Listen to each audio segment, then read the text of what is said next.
Okay, good evening all. My name is Dr. Chandni. I'm your pediatric faculty at Medico platform. So today we are going to start with the INICET High Yield PYQ discussion series. So we'll be discussing the previous year questions that have been asked in INICET exams as a rapid revision. So this is the part one of the series, and today we'll be mainly discussing about questions from general pediatrics. And tomorrow again we'll be having a second session wherein we'll be discussing about more detailed systemic pediatrics. Right, so let's start. So first let's look at a question. Match the national program with its most specific operational component. So here they have given 6 national programs. So we'll try to understand what all these programs are. You might have already learned this in your SPM classes, but still these are those programs which are important from a pediatric point of view as well. So what is IMNCI? IMNCI stands for Integrated Management of Childhood and Neonatal Illness. It is basically an Indian adaptation of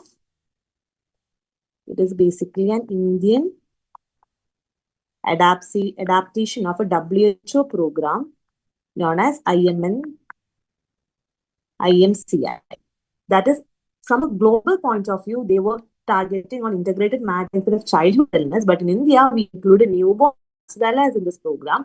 So in India, we call it as IMNCI. That is, we include neonates as well. So this is a program which is done for identifying and classifying the severity of illnesses in children between the age group of 0 to 5 years. So whenever a child is coming to the primary health center or the first care facility, the health worker is supposed to assess the disease and classify the severity of the disease. And they have provided a color coding system for the same. There is a color coding system, and the color coding system includes 3 colors.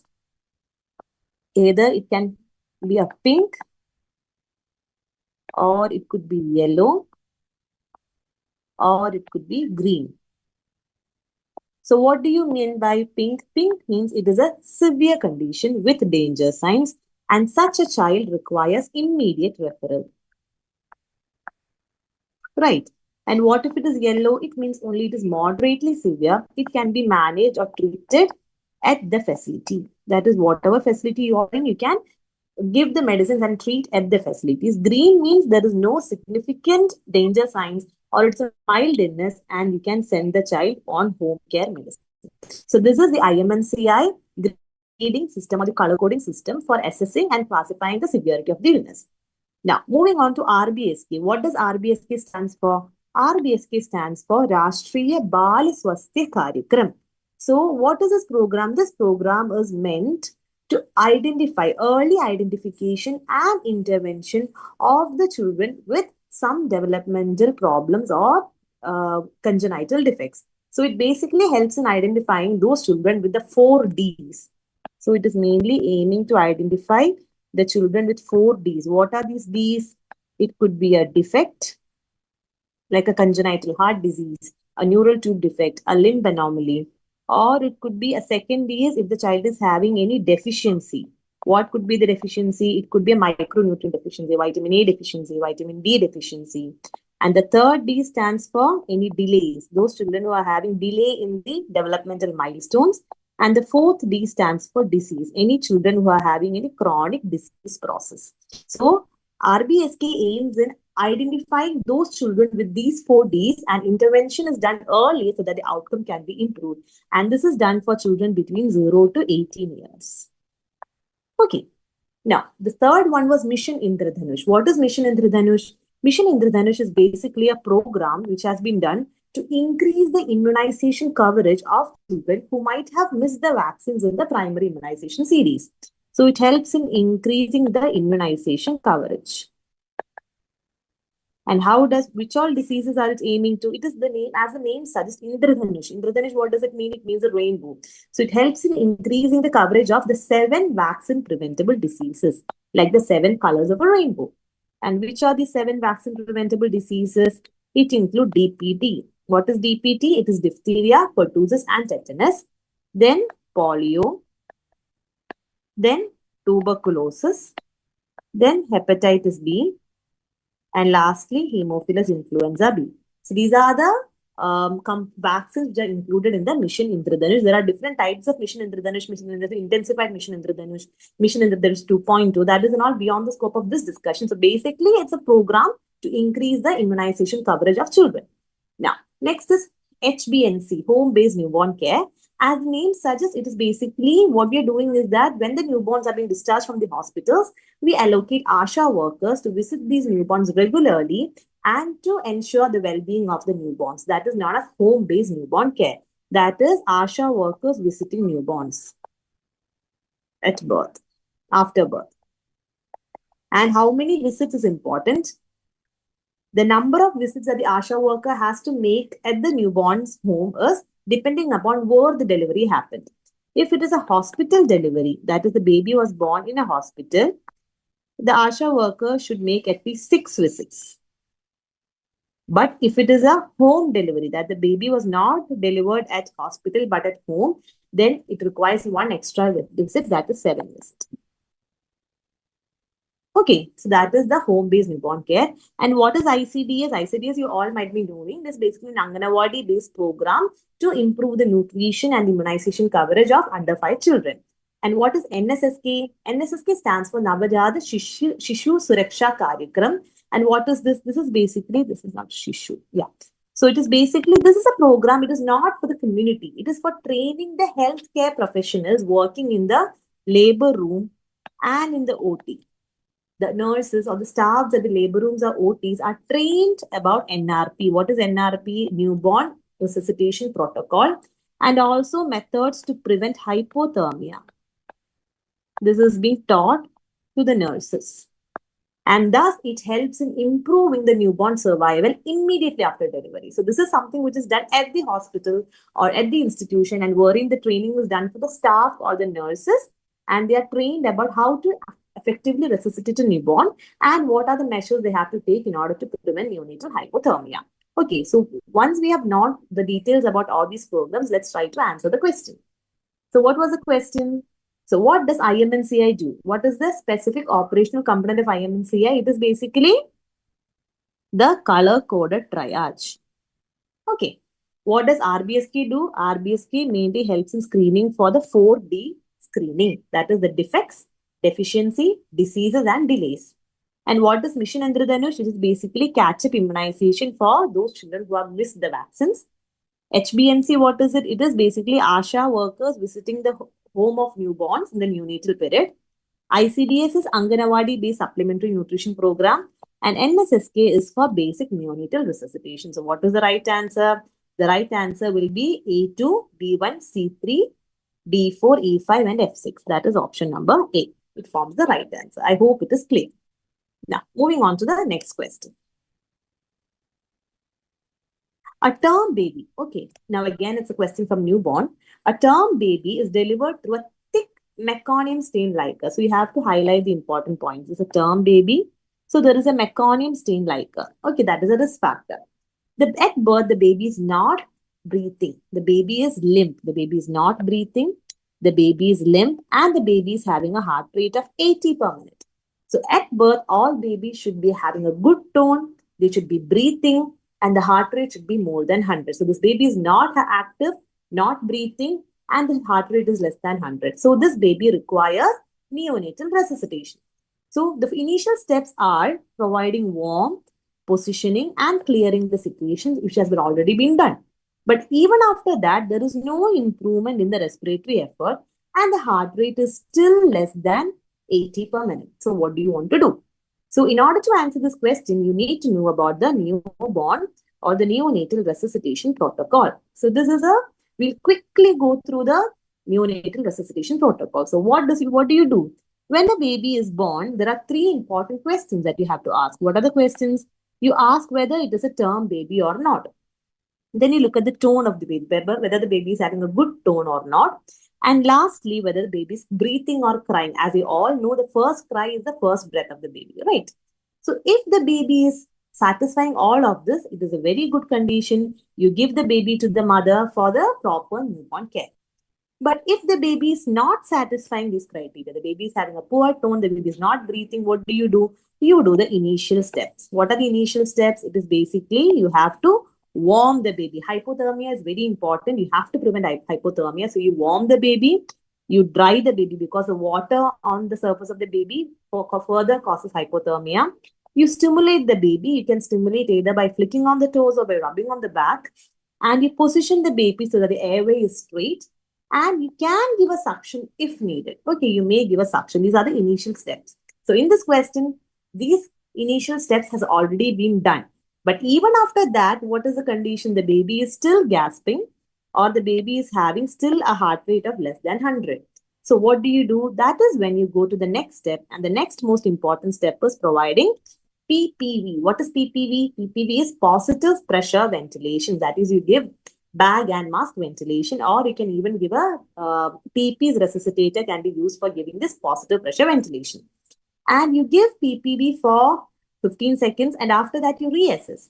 And the most important indicator of a successful PPV is increasing heart rate.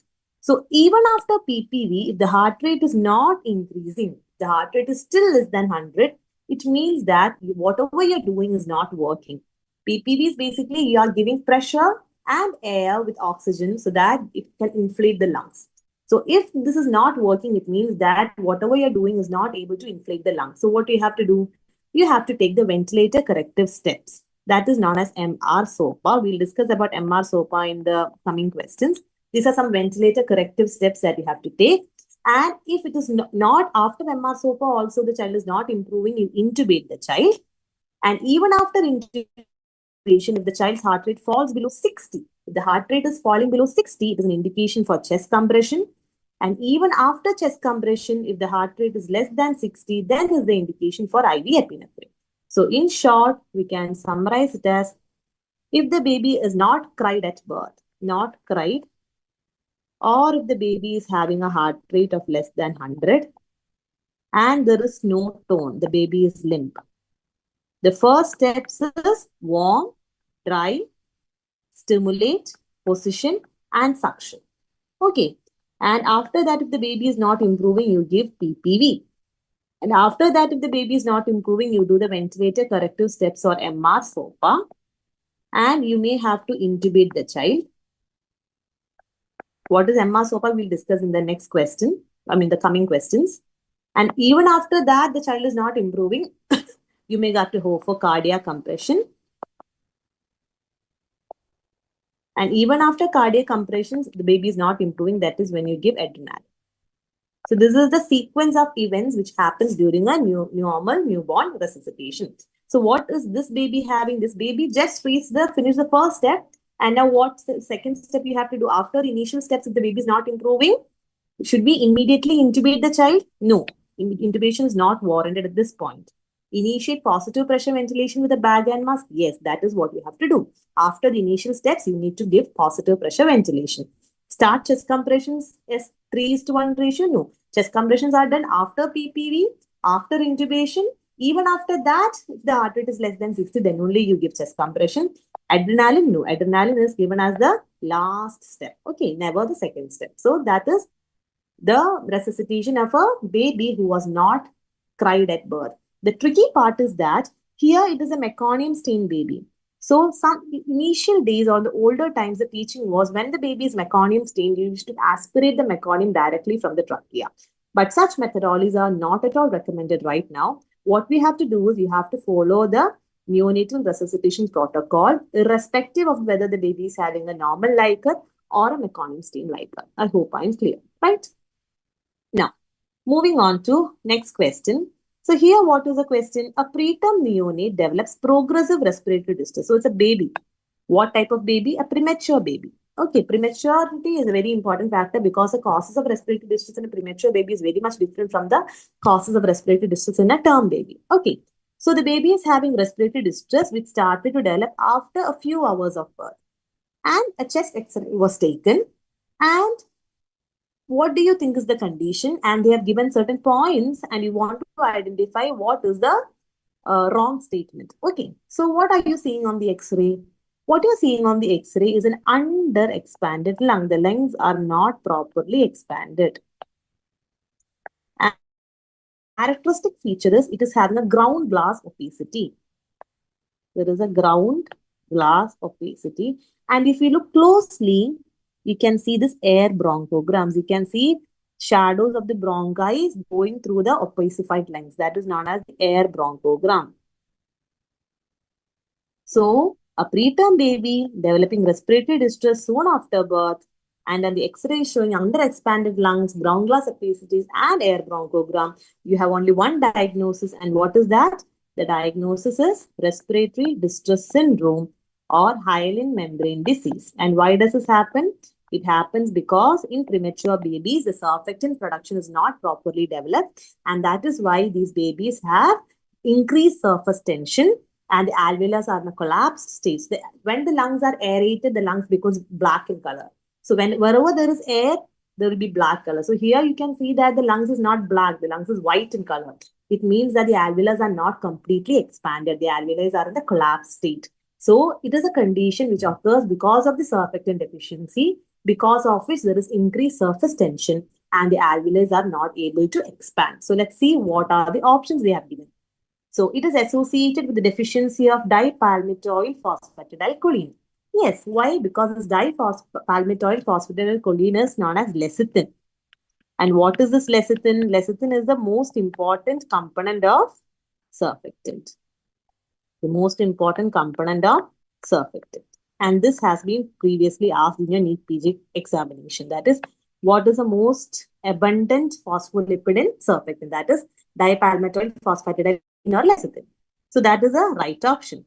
Type 2 pneumocytes are primarily involved in the pathogenesis. Yes, surfactant is produced from the type 2 pneumocytes. So that is the right option.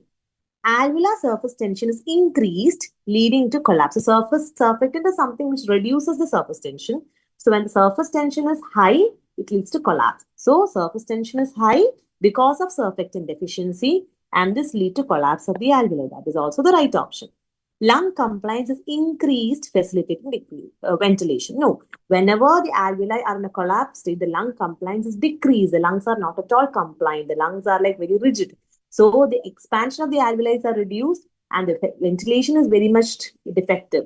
So lung compliance is not increased. Lung compliance decreases in respiratory distress syndrome. So this is the wrong option. Okay, so the correct option or the wrong statement among the following is lung compliance is increased. No, it is decreased. Okay, that is about RDS.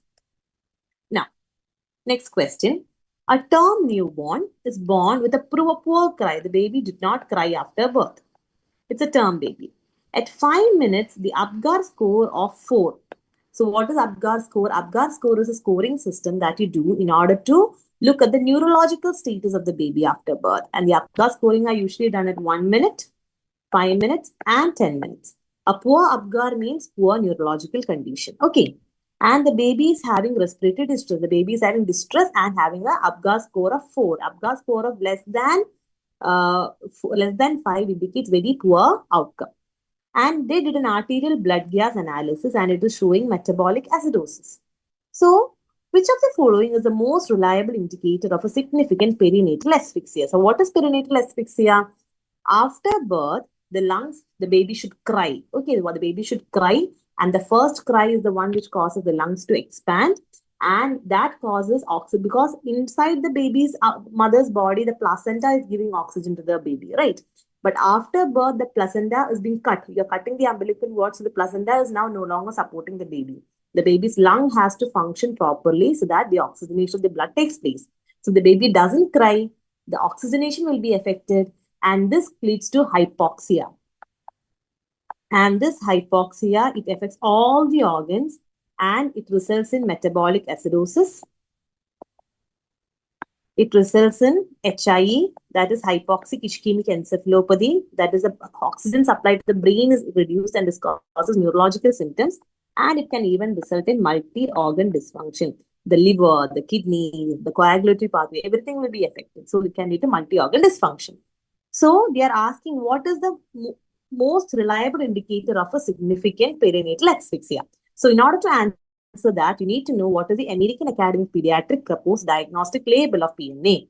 So according to American Academy of Pediatrics, they state that a baby is said to have PNA if the baby has all of the following.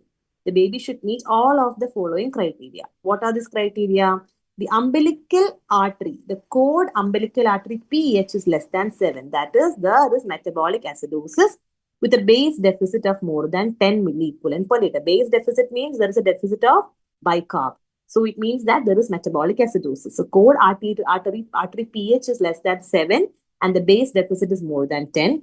And there will be neonatal manifestations of HIE. What could be the manifestations of HIE? They can have seizures, they can have poor sensorium, they can have poor cry, poor suck, etc. These are the features of hypoxic ischemic encephalopathy, and there will be evidence of multi-organ dysfunction. What are these features? They can have acute kidney injury.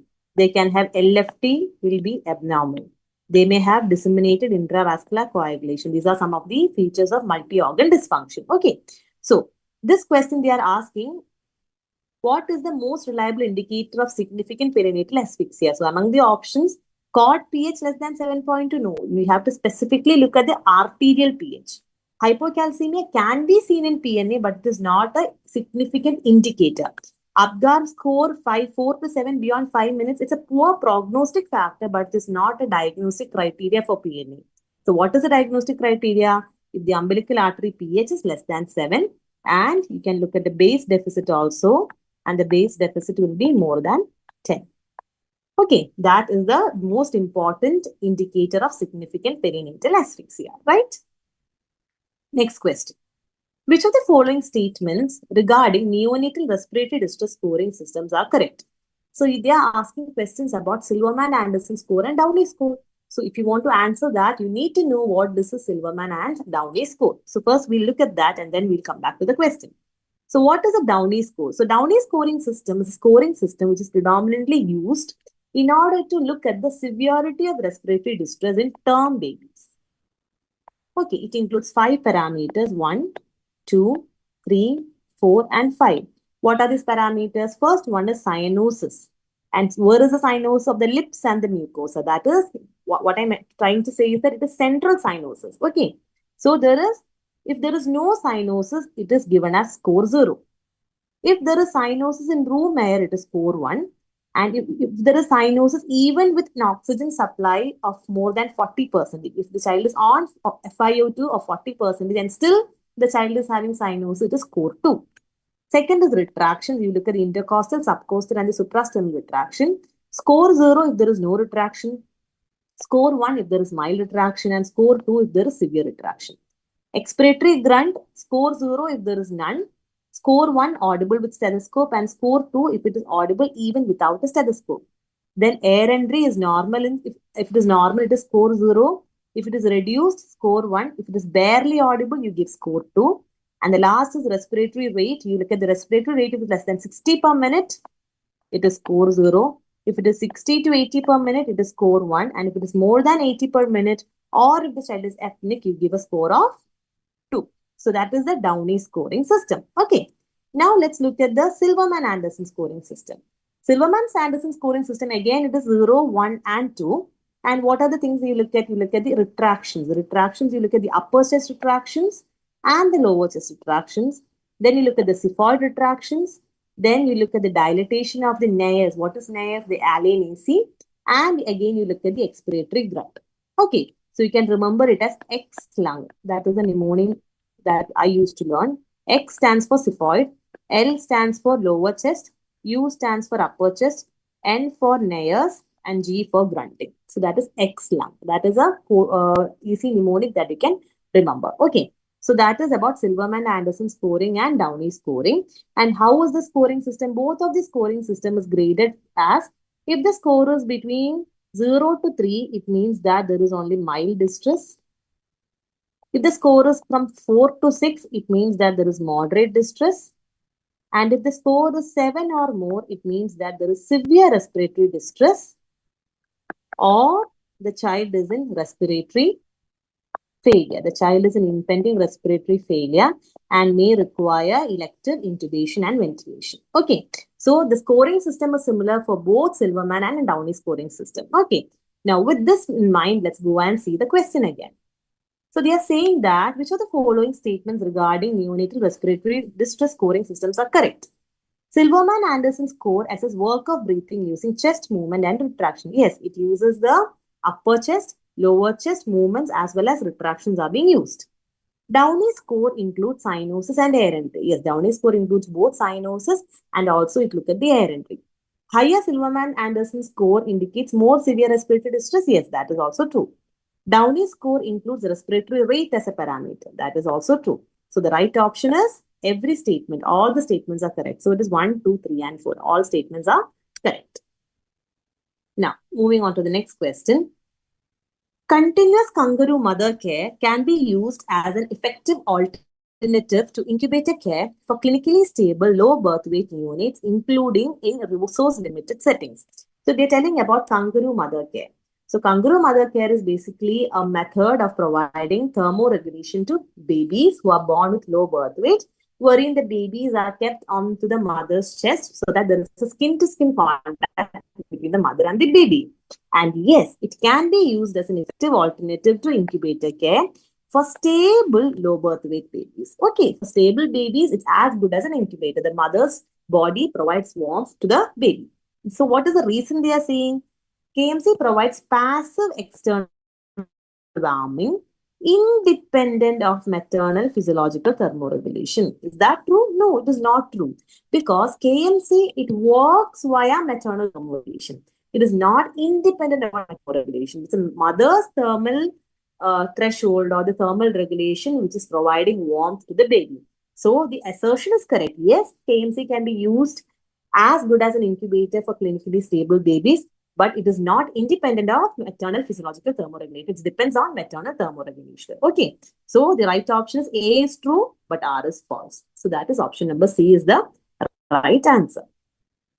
So this is a mother who is giving kangaroo mother care. As you can see, the baby is put on skin-to-skin contact against the mother's body. It's not just kangaroo mother care, even the father can also give kangaroo. So it becomes KFC. Even the grandfather or the grandmother, anybody can give this kangaroo care. Okay. Now, next question. A 7-day-old neonate presents with recurrent seizures. So, sorry, not a 7, a 4-day-old neonate. The recurrent seizures unresponsive to phenobarbital and levetiracetam. So, you are giving the conventional anti-epileptics and the baby is not responding. So, they check the blood glucose, calcium, and electrolytes. All the correctable causes like hypoglycemia, hypocalcemia, hypomagnesemia are checked and that is also normal. But after administration of a specific cofactor, the seizure stops abruptly. So they gave a cofactor and now the seizure is stopped. So what is this condition that you're talking about? So a newborn, usually a well baby, on neonatal period, in the initial newborn period, like in the first 3 or 4 days of life, when they're present with refractory seizures, and they present with refractory seizures, refractory to the conventional anti-epileptic drugs, you should always think in line of a condition known as, what is that condition? Pyridoxine dependent seizure. That is the condition that we are talking about. So what is this pyridoxine dependent seizure? What happens here? So there is a conversion reaction from glutamate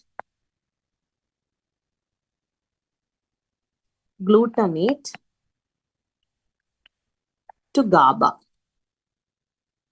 And what is the enzyme which is happening? It is the glutamate decarboxylase.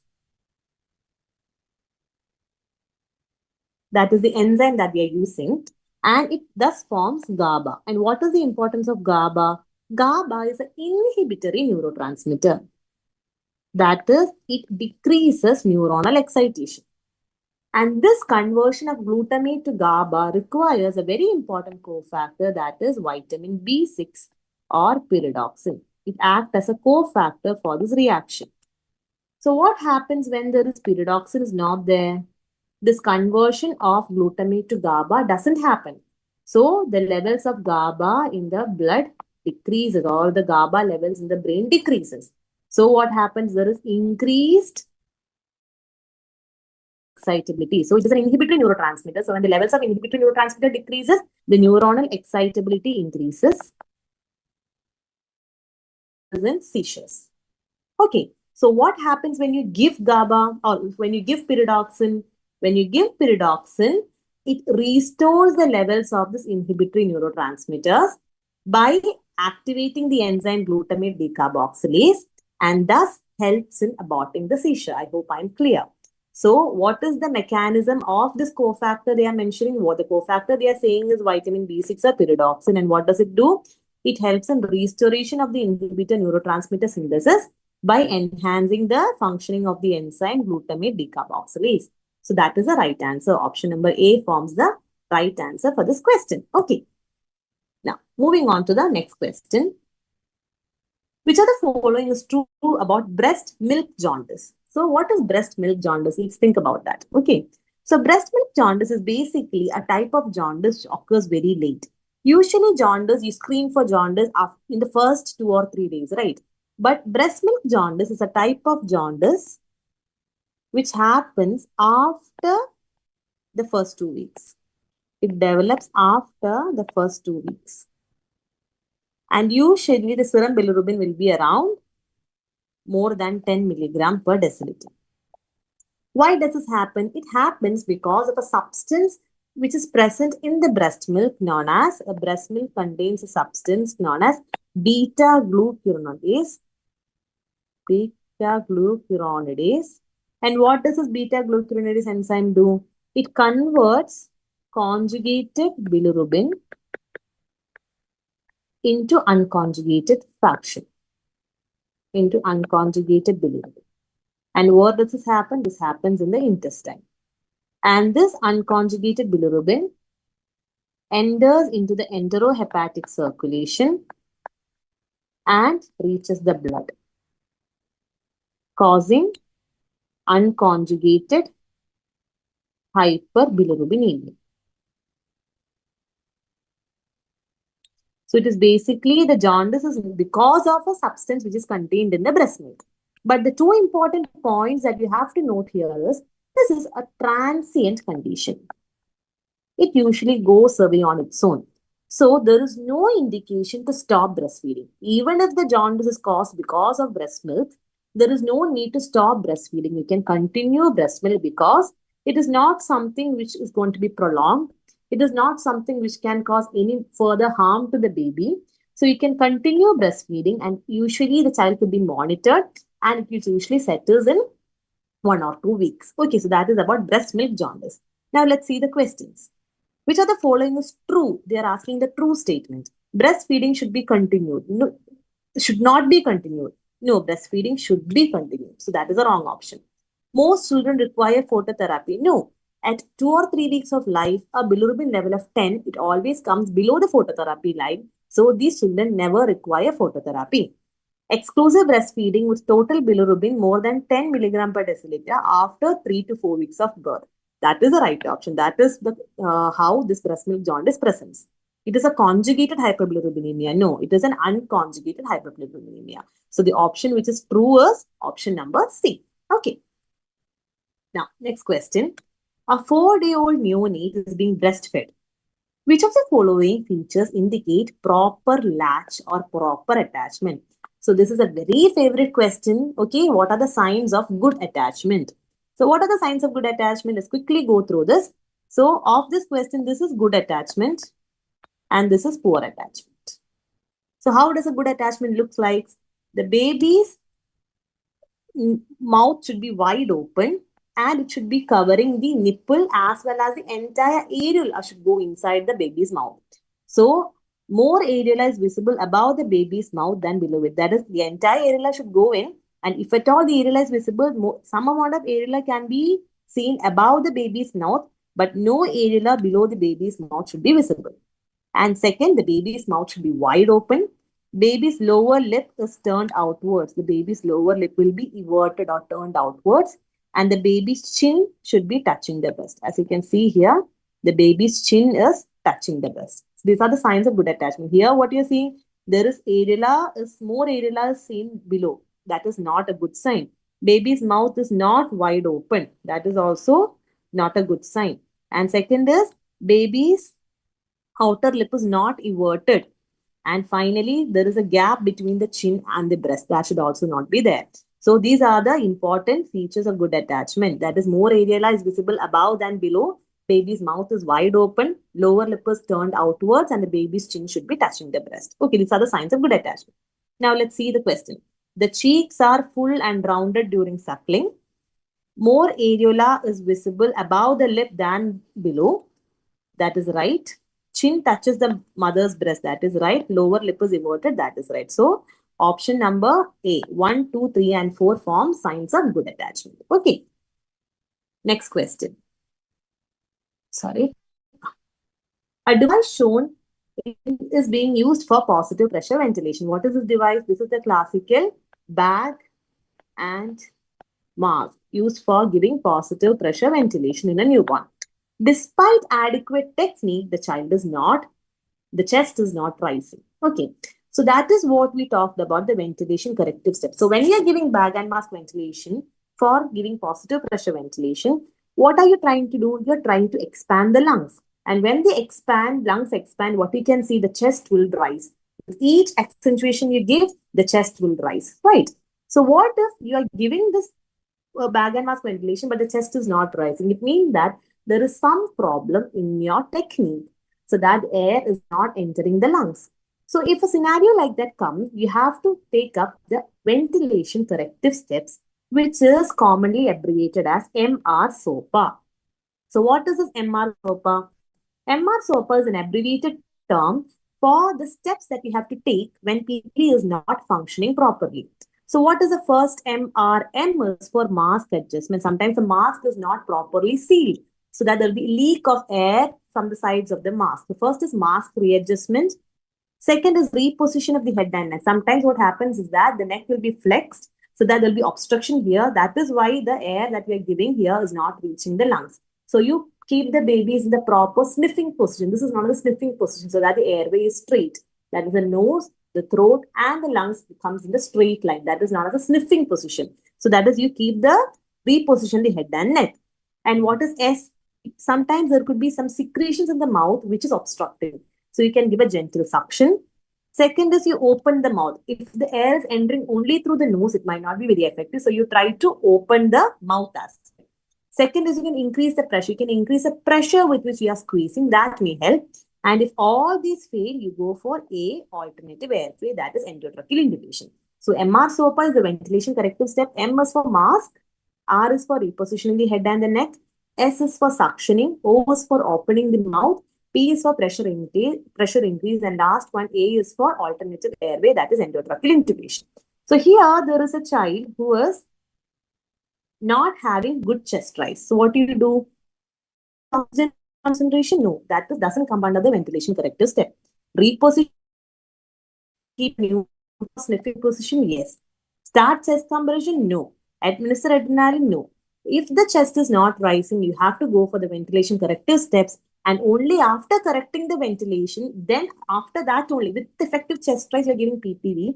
And even after that, if the child is not improving, then only you go for chest compressions and adrenaline. Okay. So the right option is reposition the airway in the neutral sniffing or in the neutral position or the sniffing position. Now, next question. Which of the following is not a suitable method for free flow of oxygen delivery to a newborn baby? So what happens is that if the baby is having a respiratory distress, but the baby is having spontaneous breathing, you need not give positive pressure ventilation because the baby is breathing properly. There is no apnea. So what you can do is that you need to give oxygen support to the baby. You need not give positive pressure ventilation, but you can give oxygen. What type of oxygen? You have to give free flow oxygen. So what are the methods in which you can give free flow oxygen? So the methods to give free flow oxygen are, one is, what you can do is that you can keep an oxygen tube can be kept close to the baby's nose and mouth. Yes, that is a method of giving free flow oxygen. Second is, an oxygen mask can be placed over the baby's mouth and nose. That is, an oxygen mask, it can be simply placed over the baby's mouth and nose. That is also correct. A self-inflating bag is attached to oxygen mask placed over the baby's mouth. What is a self-inflating bag? That is the ambu bag, this one. This is a self-inflating bag. So what is the problem with the self-inflating bag? The self-inflating bag, the oxygen enters into the baby through the mask only when you squeeze. So that would not provide free flow oxygen. That can give only intermittent oxygen only when you're squeezing. So a self-inflating bag is never used for giving free flow oxygen delivery. Okay, so that is a right option. That is the not suitable method is using a self-inflating bag, which is not a suitable method. A reservoir bag is attached to the baby, oxygen mask kept over the baby's nose and mouth. Yes, a reservoir bag with an oxygen mask, it helps in continuously providing free flow oxygen. So the wrong option here is a self-inflating bag or an ambu bag is never used for giving free flow oxygen delivery to a newborn baby. So the right option is option number C. Next question. A 32-week-old baby who is having a birth weight of 1.5 kg is having recurrent apneic episodes, but it is having spontaneous recovery. Okay, so what is this baby suffering from? So it's a 32-week baby. That's a premature baby is having recurrent apnea. So what do you mean by apnea? Apnea means there is sudden cessation in breathing, which is lasting for more than 20 seconds. That is cessation of breathing for a period of more than 20 seconds or even shorter duration if it is associated with bradycardia, changes in heart rate, or color change in the baby. That is, the baby becomes cyanosed or the baby becomes pale. Okay, that is known as apnea. So when a newborn baby is having apnea, it can be of two types. It can be a primary apnea or a secondary apnea. Primary apnea is the one which usually has spontaneous recovery, and the most common cause of primary apnea in premature babies is apnea of prematurity. Secondary apnea usually happens secondary to some other causes, usually sepsis, hypoglycemia, hypothermia, etc. There is an n number of causes for secondary apnea.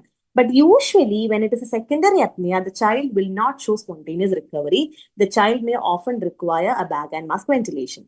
So here, the child is having a spontaneous recovery and it is a preterm baby. So you have to think in line of apnea of prematurity. And why does this apnea of prematurity occur? Apnea of prematurity basically happens because of the immature respiratory center in preterm babies. So what happens is that the baby's respiratory center is very much premature. So the baby stops breathing for a while and the respiratory centers doesn't sense the increasing carbon dioxide in the blood. Usually what happens to us in older children, whenever we stop breathing, the PCO2 concentration in the blood increases and this stimulates the respiratory center to take a breath. But in premature babies, one, there is immature respiratory center. And secondly, there is decreased sensitivity to PCO2. Even if the PCO2 concentration increases, the respiratory center doesn't try to initiate a breath. So that are the two problems with premature babies. So in order to counter this, what you can do, you can give a drug that is known as a methyl xanthines are given. The group of drugs you use is known as methyl xanthine. And the most common methyl xanthine you use for treating apnea of prematurity is caffeine citrate. And what does this caffeine citrate do? Caffeine citrate will stimulate the respiratory center and it increases the sensitivity of the respiratory center towards PCO2 and thus helps the baby initiate breathing. Okay, so the first line management for a preterm baby who is suspected to have apnea of prematurity is giving caffeine citrate, which is usually given as a loading dose of 20 mg per kg followed by a maintenance dose of 5 to 10 mg per kg per day. Okay, now next question. Which low birth weight baby requires routine glucose monitoring? So who are the babies whom we should do routine glucose monitoring? That are those babies who have a risk of hypoglycemia. Okay, we want to screen for hypoglycemia in these high-risk babies. So who are these high-risk babies? The high-risk babies are those babies who are having reduced production or stores. That is those babies who are having a reduced body mass, reduced stores so that they can easily develop hypoglycemia. Who are these babies? Generally babies who are born small. What are they? Premature babies, IUGR babies. Secondly, those babies who are feeding is very much delayed. and those babies who are having hormonal problems like growth factor, growth hormone, or cortisol deficiency. The second group, those who are at risk of developing hypoglycemia, those who are having increased utilization. That is, though the stores are adequate, there is high utilization such that they can fall for hypoglycemia. What are these? Infant of diabetic mother. Hyperinsulinemia will be there, which contributes for gestation age baby. Again, it could be secondary to diabetes, or it could be because of the increased utilization they can develop hypoglycemia. Sepsis, asphyxia, hypothermia, polycythemia. All of this causes increase in the basal metabolic rate, which causes increased consumption of glucose and thus can result in hypoglycemia. Hyperinsulinemia. Any type of congenital hyperinsulinemia causes hypoglycemia. And maternal intake of certain drugs. What drugs? Beta blockers, especially labetalol. Labetalol in the mother, and maternal intake of oral hypoglycemic agents can also make the baby at high risk for developing hypoglycemia. So now let's choose from the option the one baby who requires glucose monitoring.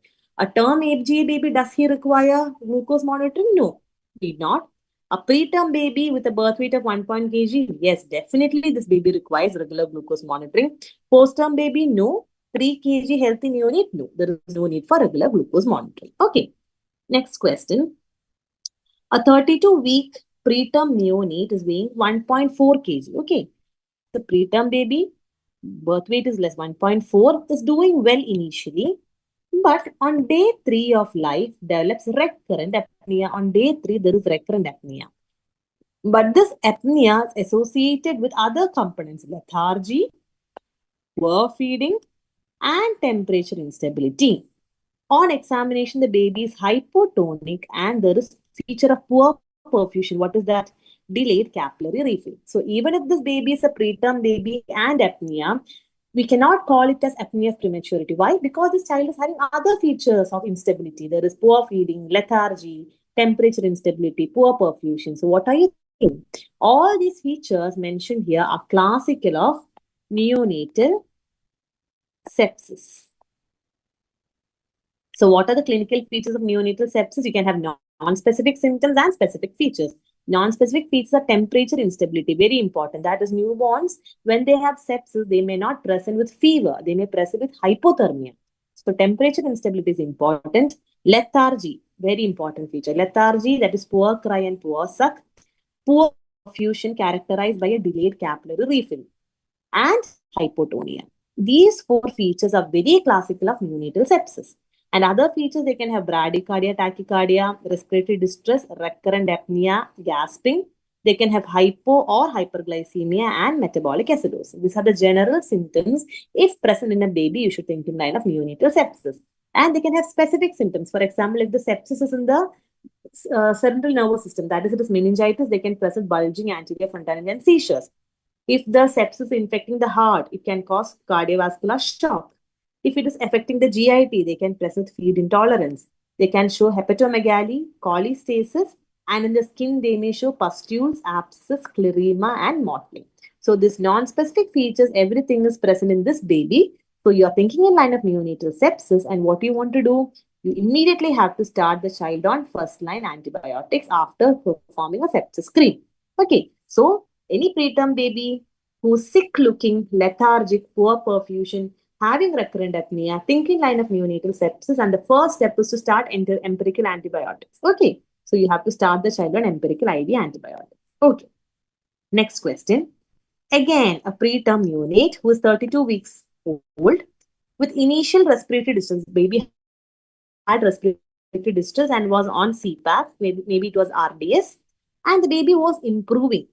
But now at 24 hours, so after this 24 hours, what happened to the baby? This baby becomes worsened and there is increased oxygen requirement. The baby's oxygen requirement increased and the baby is lethargic. Okay, the baby is lethargic and has got poor perfusion. The capillary refill time is 4 seconds.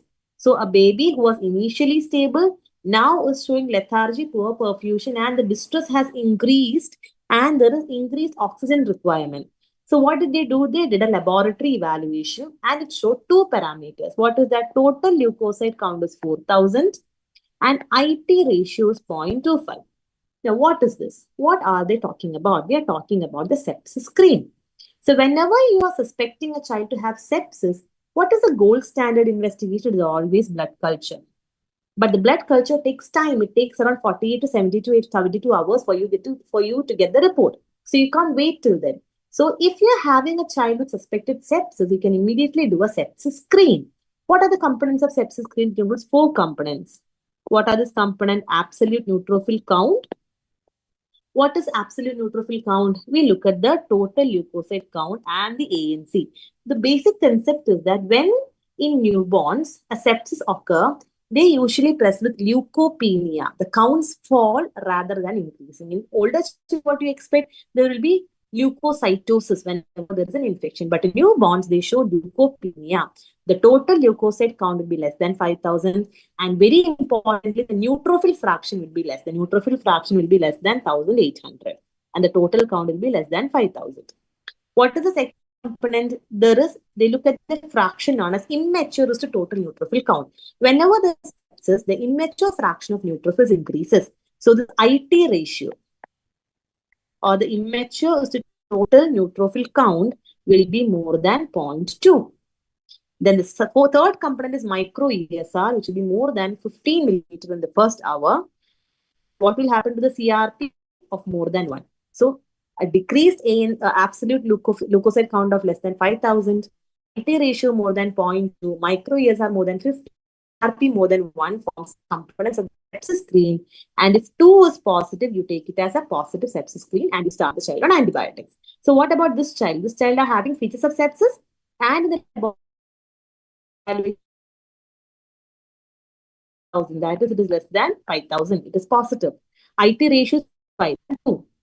So there is 2 risk factors are positive or 2 screening factors. So you have to start the child on first-line antibiotics after taking the blood culture. So you start the child on IV ampicillin and gentamicin after obtaining blood culture. What are the other options? Should we increase the PEEP on CPAP because there is increased oxygen requirement? No, it is not the lung pathology. It is a sepsis which is causing increased FFT requirement. Administer surfactant via insure technique. It is not all. It is also not warranted. It is the sepsis which is the predominant diagnosis. And give 20 ml per kg normal saline bolus and repeat X-ray. You may give 20 ml per kg normal bolus because there is capillary refill time is prolonged. In sepsis, priority or the most appropriate step if they ask, it is all taking the first dose of antibiotics. You should not delay the first dose of antibiotics. After giving the first dose of antibiotic, you will manage the other problems. You can manage the poor perfusion by IV fluids or bolus, whatever. But if they ask what's the most important next step, it's always initiating the first dose of antibiotic. Okay. So that is the right option there. Next question. A 30-week preterm. Okay, again a preterm. On day 5 of life develops feed intolerance. So it's a GI problem now. Feed intolerance, abdominal distension and lethargy. Okay. And the baby was on CPAP. And when you look at the X-ray, you see a finding here. What is the finding that you can see here? On the X-ray, as you can see, there can be seen intraluminal or intramural gas. That is in the bowel wall, you are seeing gas. Intramural gas. And what is this intramural gas seen? What is the name of the sign? The name of the sign is pneumatosis intestinalis, which is a classical feature of necrotizing enterocolitis. So how do you manage NEC? Do you continue enteral feeding with probiotics? No. Whenever there is NEC, you have to keep the child NPO. So you don't continue feeds. Start broad spectrum antibiotics and keep the child NPO. Yes, that is what you have to do. Immediate laparotomy. Laparotomy may have to be done in NEC if there is perforation. If there is perforation peritonitis. If the bowels perforate and there is peritonitis, then only you go for laparotomy, not in this case.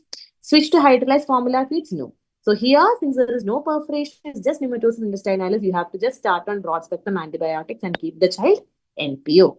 Okay.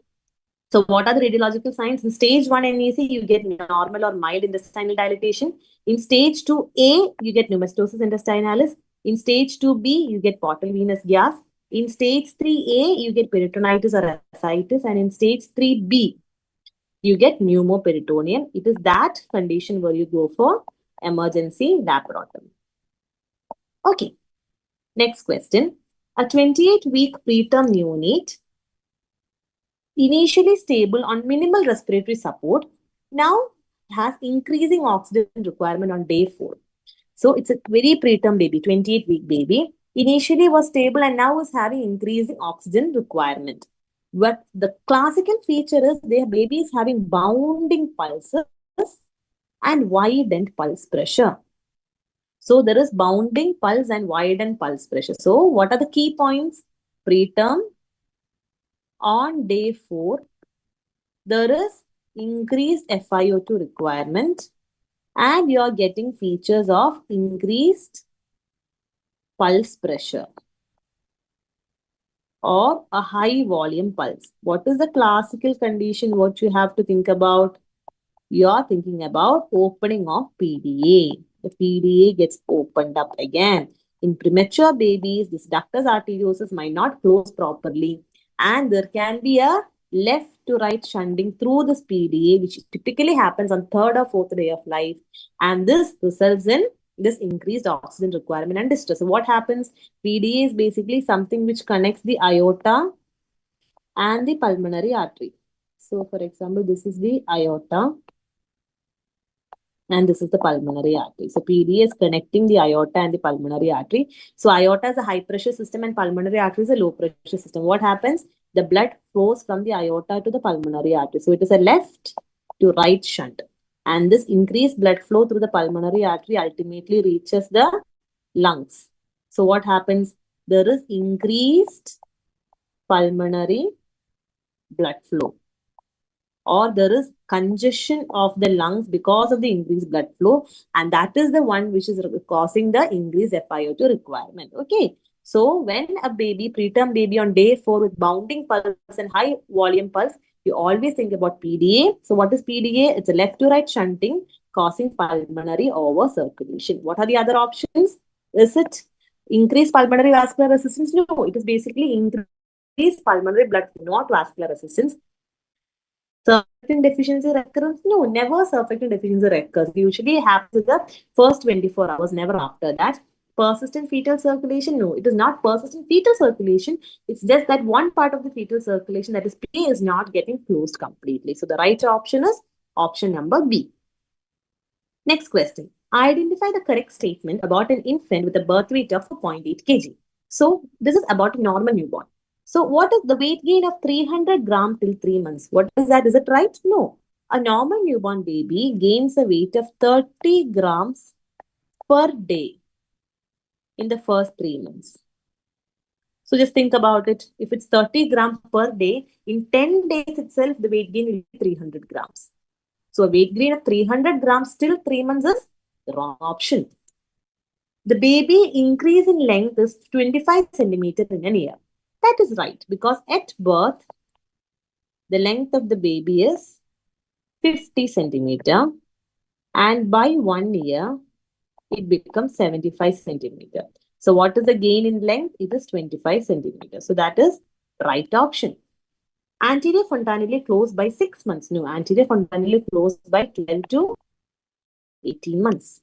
Weight under 75th and height under 25th. No, weight should be at 50th centile and height should be the 50th centile. So the right option is option number B, increase in length of 25 centimeter in a year. Okay.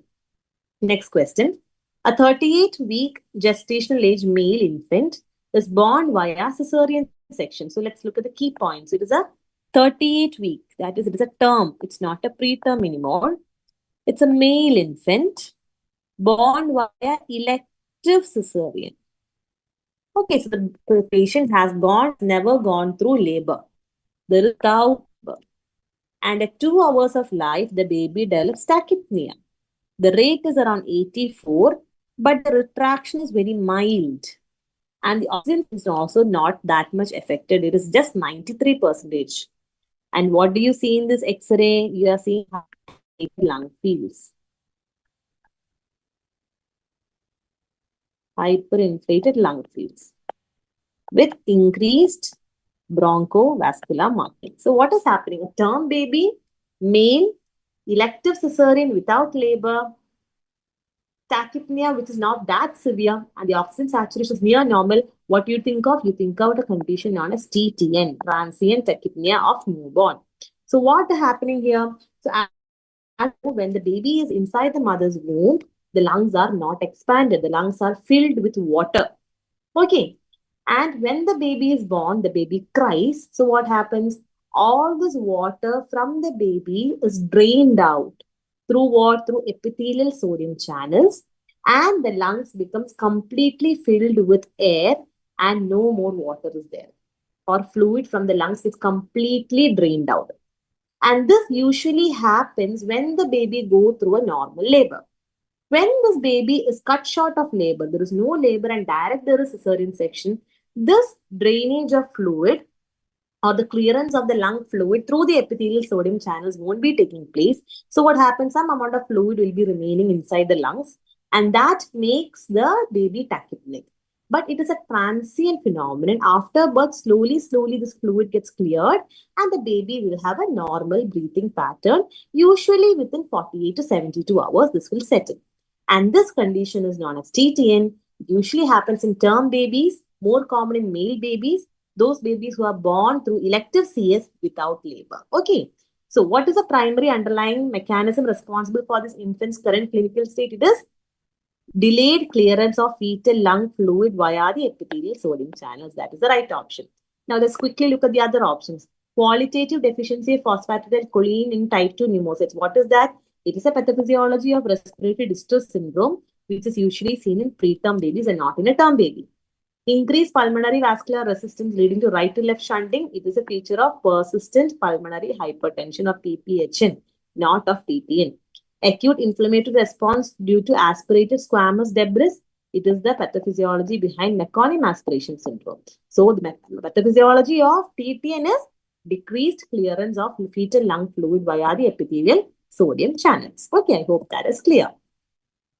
Now, a term neonate is born via instrumental vaginal delivery, and he develops a well-defined fluctuant swelling over the parietal region. Okay, so the baby is born and this baby is having an instrumental delivery. Instrumental means it could either be a vacuum delivery or it could be a forceps delivery. And what is the characteristic of the swelling? This swelling develops 12 hours after birth. It is not present at birth. It develops 12 hours after birth and it is confined within suture lines. And the size increases gradually over the next day. So what is the swelling we are talking about? We are talking about a cephalhematoma. Okay, so what is a cephalhematoma? Let's see. So when a baby is born, there are two types of scalp swellings that you can encounter. It could either be a caput succedaneum or it could be a cephalhematoma. What is caput succedaneum? It is more common and it is basically edema in the subcutaneous plane. As you can see here, this is edema happening in the subcutaneous plane. Just below the skin, there is edema. Whereas cephalhematoma is less common. Here, it is blood which is getting collected. It is not just edema. It is blood which is getting collected between the skull and the periosteum, or it is a subperiosteal collection of blood in the scalp. And this usually happens whenever there is an instrumental delivery. You're keeping a forceps or you're keeping a vacuum cup. There is some amount of subperiosteal bleeding. That is what is forms cephalhematoma. Caput succedaneum is having maximum size and firmness at birth. At birth, what swelling you are seeing, that is caput. But cephalhematoma is not seen at birth. It increases in size over 12 to 24 hours. Okay, it usually appears after 12 to 24 hours and it slowly increases and then becomes stable. Caput succedaneum usually resolves in 2 to 3 days. Edema fluid resolves in 2 to 3 days, whereas cephalhematoma takes some time to resolve. It takes around 3 to 6 weeks to resolve. Since it's a subperiosteal, it is confined within the suture lines, or cephalhematoma never cross suture line, whereas caput succedaneum, because it is simple subcutaneous edema, it is a more diffuse swelling and can cross the suture line. Cephalhematoma has got distinct margins, and since it is associated with instrumental delivery, it can be associated with skull fractures And since what is getting collected, is the blood. So this blood can undergo hemolysis and cause hyperbilirubinemia. These children have a high risk of developing hyperbilirubinemia. Okay, these are the differences between caput succedaneum and cephalohematoma. So let's see the question. It typically crosses the suture line due to subgarrial split. No, cephalohematoma never crosses the suture line. That is a wrong option. It is present immediately at birth and resolves within hours. No, it is not present at birth. It develops after 12 to 24 hours and it slowly increases in the next few days and then becomes stable. It is associated with increased risk of neonatal jaundice. Yes, that is the right option. It represents edema of the scalp soft tissue. No, it is not just edema. Edema is caput succedaneum. Okay, so that is the right option. Next question. A 34-week preterm neonate is born with a birth weight of 3 kg. So what is the tricky part here? It is a preterm baby, 34 weeks. And the birth weight is 3 kg. So is that normal? No, it is not normal. For that particular gestational age, a birth weight of 3 kg is large. So the baby is a large for gestational age baby. And the baby is having mild respiratory distress also. Which of the following maternal conditions is strongly associated with this presentation? And what is the most likely early neonatal complication? So what is this condition where a baby is born LGA? The most common complication is, or the maternal condition which can cause a large for gestational baby is infant of diabetic. Because in infant of diabetic mother, they have hyperinsulinemia.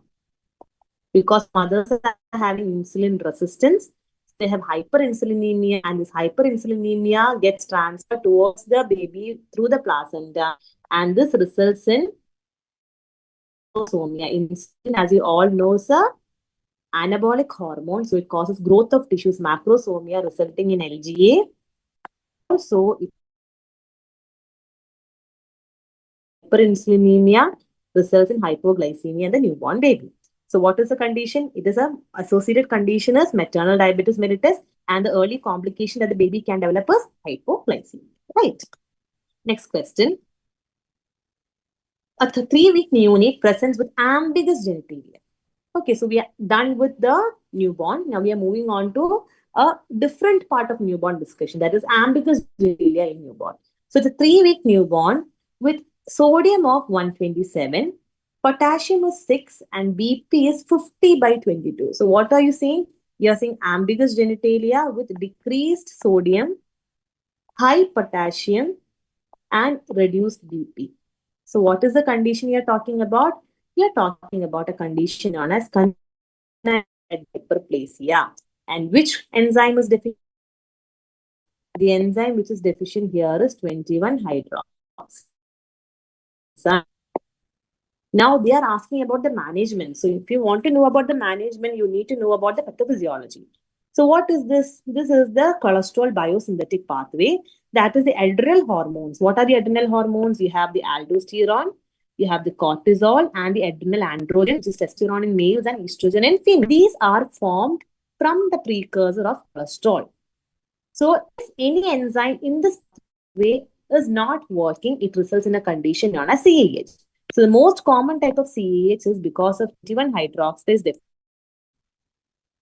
21-hydroxylase enzyme is not functioning. So entire thing gets stopped at this step. So what happens? Nothing below this is happening. So aldosterone is not produced. So aldosterone level decreases. And it is because of the reduced aldosterone, they are having hyponatremia, hyperkalemia, and low BP. Similarly, cortisol, and that is why these children have high risk of developing hypoglycemia. So what happens? These all precursors get shunted. So all these precursors get shunted towards the formation of adrenal androgens, because when the substrate accumulates, it gets shunted towards the functioning pathway. So all these substrates above the level of enzyme deficiency get shunted towards the synthesis of increased. So there is deficiency of aldosterone and cortisol and excessive androgens. And this is because of the excessive androgens, they are developing ambiguous genitalia. How do you manage? You have to supplement the child nutrition enzyme. What you can give? You can give fludrocortisone for supplementing aldosterone deficiency, and you can give cortisone in order to counteract the cortisol deficiency. Okay. So they are asking CEH probably due to 21 hydroxylase deficiency. What is the management? It is give high cortisone. You don't need spironolactone, potassium binding resins, or broad spectrum antibiotics. You want to treat the cause. The cause is deficiency of aldosterone and corticosteroids. So you give cortisone, and it may be combined with fludrocortisone as well. Okay. Next question. A 9-year-old boy is brought with concern for short stature. Okay. His height is below third centile. If the height is below third centile, it means there is short stature. And the weight is at the 50th centile. The weight is normal, but the height is short. Any chronic illness. The child is not having any chronic illness, but his parents are short. So parents are short and they took a bone age, and the bone age is equal to chronological age. So working a child short stature, parents are short, and the bone age is normal. It means we are at medial short stature. So what about growth hormone deficiency? In all these three conditions, bone age will be delayed than chronological age. If the bone age is equal to chronological age and short stature, with the family history of short stature, you might think your diagnosis most probably familial short stature. So you have to quickly know about the different constitutional delay in growth and puberty and familial short stature. So basically, what is constitutional delay in growth and puberty? The baby is born with a normal length, and in the initial part, there is no growth is normal, and then there is a small plateauing of growth usually happening, and after that period, the baby has a catch-up growth, and the adult height is normal. So it is happening in the initial period. Usually, it happens between the 6 months to 1 year period. It is a growth faltering happens. So what happens? There will be delayed than chronological age, and because of this growth faltering, they will be having delayed puberty also.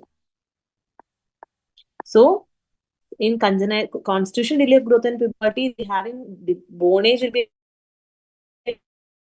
chronological age, whereas in female bone age will be equal to chronological age, and puberty is delayed. It is normal familial family, whereas in familial short stature, there will be family history of short stature in the parents. So this is how we differentiate between constitutional delay of growth and puberty and familial.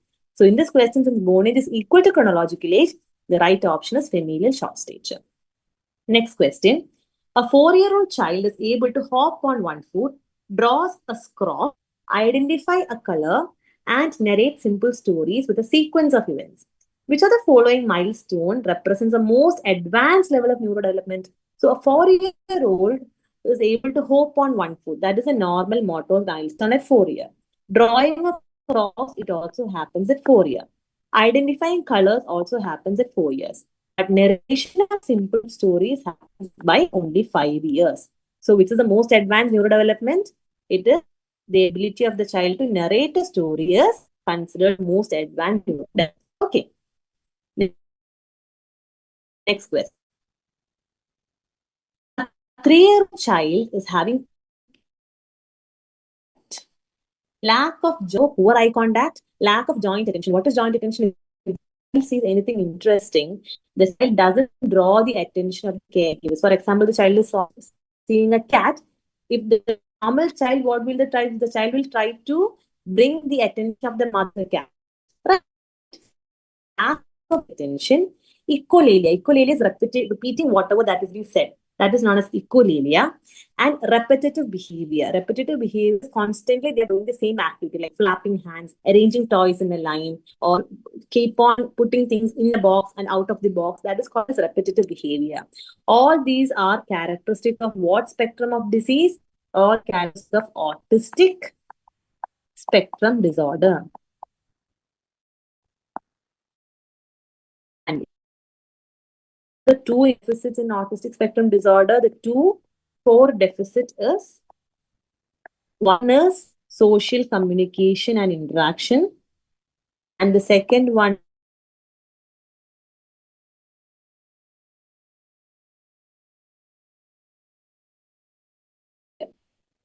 so this child is showing features of what? Most appropriate characteristic is social communication deficit with restricted behavior that forms a classic pattern in autistic spectrum disorder. So these are the red flag signs. What is the red flag signs for autism? Poor response to name call by 1 year, no meaning words by 18 months, doesn't play with toys appropriately, fixed pattern of interest, decreased interaction with peers, odd movement patterns or repetitive behaviors, echolalia, hyperactivity, toe walking, lack of point, and lack of eye contact. These forms the various important red flag signs for autism. Next question. A 2-year-old child is observed during developmental assessment and the child does not search for a toy which is hidden from view. So what is this milestone called? That is when a toy is being hidden from the view, the child search for the toy. Object permanence. It's a very important milestone which usually develops at 9 months. So this child is 2 years. So still now object permanence is not there outside other children without it's called as parallel play. That is very classically seen in a 2-year-old child. So that is good. Is unable to participate in group play involving shared roles. That is known as cooperative play. And this cooperative play usually happens by around 3 years. So what is the most appropriate interpretation? There is immaturity of object permanence. That is correct. Developmentally appropriate parallel play, but absent cooperative. Option C is the right answer. That is, according to his age, he should be doing parallel play that he's doing, but object permanence is still not developed. So there's immaturity of objects, but there is developmentally appropriate parallel play, but there is no cooperative play. Okay, that is the right option. Next question. Which of the following developmental milestones is correctly matched with the corresponding age? So when does the baby build a tower of 6 cubes? Building a tower of 6 cubes usually happens 18 months. Mature pincer graph, when does it develop? It develops at 12 months. That is right. Transfer of objects from hand to hand happens at 7 months, not 4 months. Copying a circle happens at 3 years and not 2 years. So what is the correct one? Correct one is option B. That is only 2 is right. Okay. Next question. A 7-year-old boy is brought for evaluation of poor school performance. Okay, it's a 7-year-old. He is frequently inattentive. He leaves the tasks unfinished, interrupts others, unable to remain seated in the class, and these behaviors has been present for the past 1 year. His teacher reports similar concerns, but the parents say that at home he is manageable and the symptoms are very minimal. So what do you think is the most appropriate interpretation? So in order to know that, you need to know what are the general criteria to say whether this child is having ADHD or not. So the first and the most important criteria is the symptoms should occur very often. It should be present in more than one setting. That is, these problems of hyperactivity and inattention should not be isolated to school or home. It should be present in both school as well as in home. Present for at least 6 months. It should be present before the age of 12 years. It impairs the function in academic, social, and occupational activities. If the level of hyperactivity is excessive for the developmental level of the child, have negatively impacted the academic, social, or occupational functioning. And in patients less than 17 years, more than 6 symptoms are necessary, and those in more than 17 years, more than 5 symptoms are necessary. And basically, all other possible organic causes are ruled out. So in this question, it satisfies which all criteria? It is present for at least 6 months. This child is present for 1 year. At the age of 12 years, this child is only 7 years. It impacts academic situation. Yes, the child was this criteria not satisfied. It is not present in more than one setting. So you cannot at this point diagnose it as ADHD. So what is the right option here? The ADHD is unlikely as the symptoms are not present in only if the symptoms are present, then only you can make a diagnosis of ADHD. So the right option here is option number B. Okay. Next question. Yeah. A 7-year-old child present with short stature. Again, short stature is there and the height is -5 standard deviation. The height is less than -2 standard deviation, it is short stature. The child is eating well, gaining weight adequately. On examination, the upper segment is to lower segment ratio is 1.4:1. And the systemic examination findings are within normal limits. What is the most likely diagnosis? So here, it's a 7-year-old child. What is the normal upper segment is to lower segment ratio at a 7-year-old child? You can look at the table. If you look at the norm, at birth, it is 1.7. At 3 years, it becomes 1.8.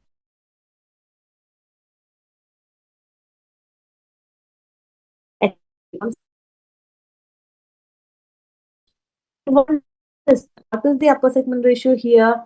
The expected is 1.1:1, but the child's upper segment, lower segment ratio is 1.4:1, which means that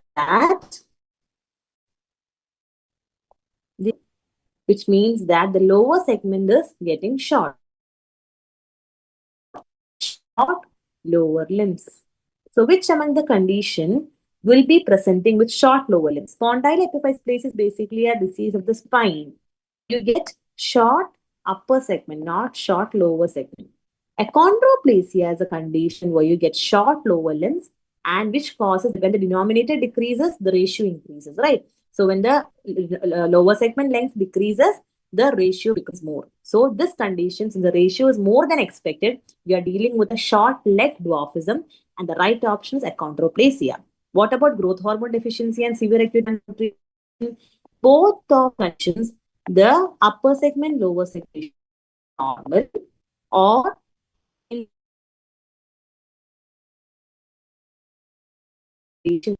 disproportionate short stature. So growth hormone deficiency and severe acute malnutrition cannot be the diagnosis because this child is having disproportionate short stature, right?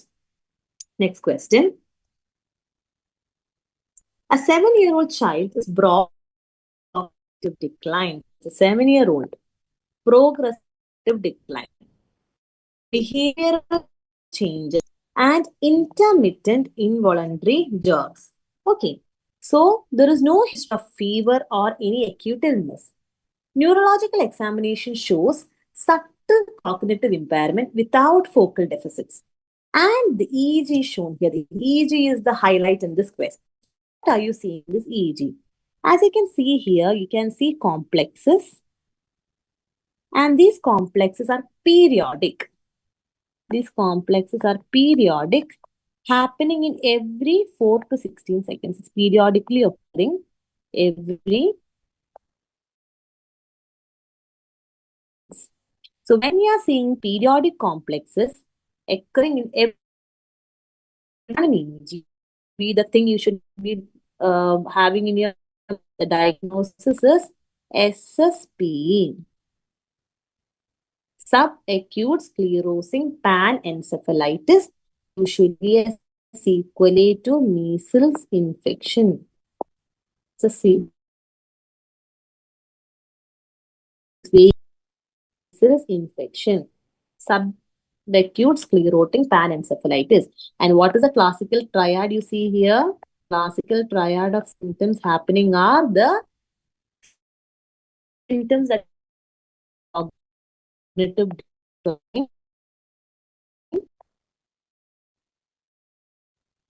behavior, and myoclonus is typically what they have given as intermittent involuntary jerks. That is basically myoclonus only. So the diagnosis is SSPE. So the question is, which of the following is most likely the underlying pathogenesis? Persistent defective virus infection of the neurons. Yes, that is the right option.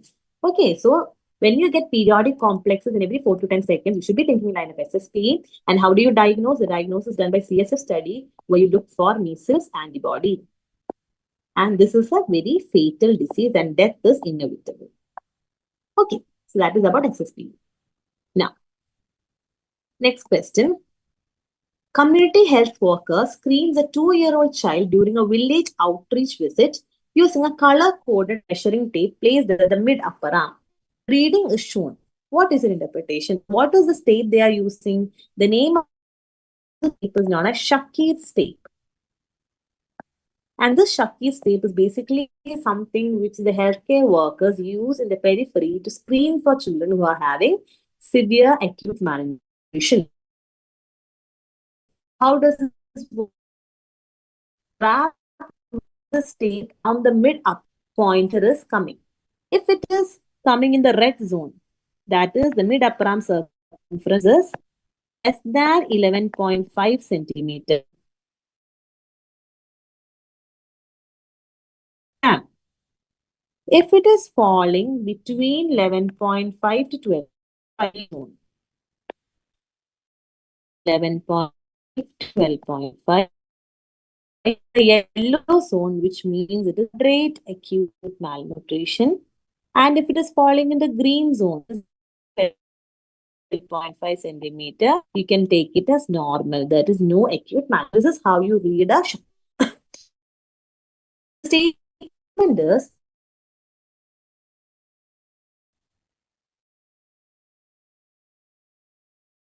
which are the following statements? So the child is active, there is no edema, and the appetite is preserved. So if there is no edema and appetite is preserved, it means there is no complication. If the edema is there and the appetite is present, complicated SAM. If there is no edema and appetite is preserved, it is uncomplicated. Okay. Now they are asking about what are the statements true with regard to this assessment. It is a field-friendly tool for children requiring urgent. Yes, it is a easy tool used by peripheral healthcare workers. It primarily reflects acute nutritional status rather than chronic malnutrition. It basically is requiring for acute malnutrition. Chronic.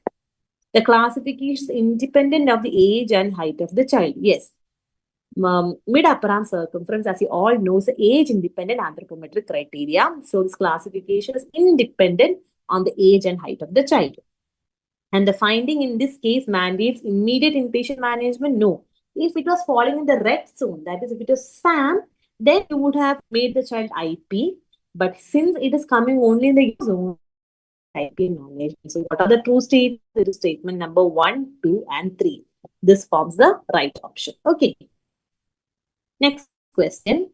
A 2-year-old child is brought to a primary health center for nutritional assessment. The child is irritable. Child has wasting, bilateral pedal edema. So pedal always means complicated SAM. Mid-arm circumference is 11. Okay. However, the child's height for age is significantly below normal. His height for age is also low. Which of the following parameters is not used to define the current severity of the child's nutritional status? So what do you think the child is having? The child is having severe wasting and the mid-arm circumference is less than 11.5 and edema. So the diagnosis is SAM, severe acute malnutrition. So what is the WHO diagnostic criteria for SAM? The WHO criteria for SAM includes first mid circumference less than 11.5 centimeter, or for height is less than -2 standard deviation, -3 standard deviation, or presence of edema. If any of these three is present, you can classify it as SAM. So what is not used? Circumference used, bilateral period used, but height for age is not used. Classify it as SAM. Okay, so the right option is height for. Next question. Which of the following indicates primary failure of recovery in a patient with SAM? So when with SAM, when do you say your treatment has failed? What are the primary failure? Primary failure have occurred depending on assessment at 2 different time intervals. What are the time? You assess this on day 4 of starting treatment and on day 10 of starting treatment. If on day 10 there is failure to start losing edema, edema is not absent necessarily, but there is no edema is not starting to lose also, you say it is failure. So failure to start losing edema. And second, failure to regain appetite. There is no regain appetite at day 4. So on day 4, inability to start loose edema, and inability to start regain appetite. And day 10,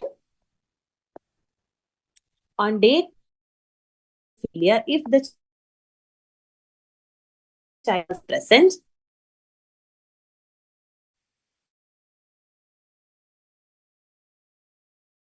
the weight per kg per day. On day 10, if edema is present, it is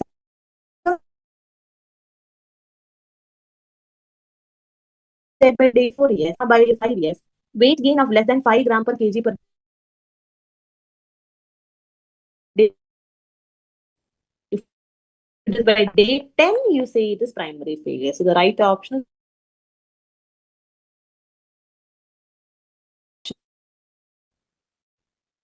next question. Which of the following holds true for is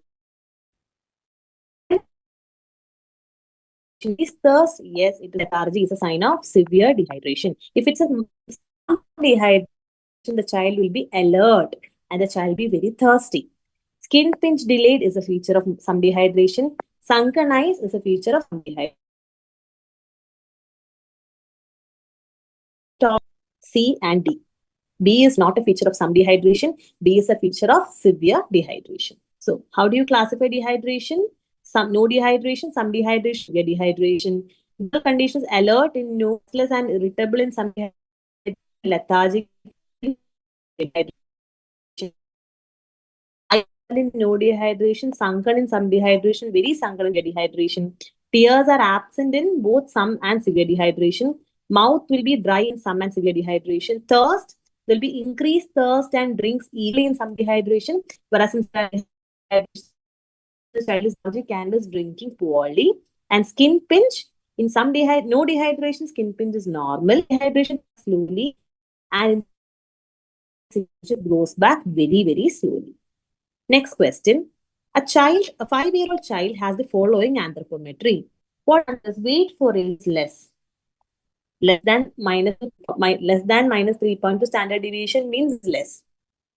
Just less than 2.5. That is also less. But weight 0.7.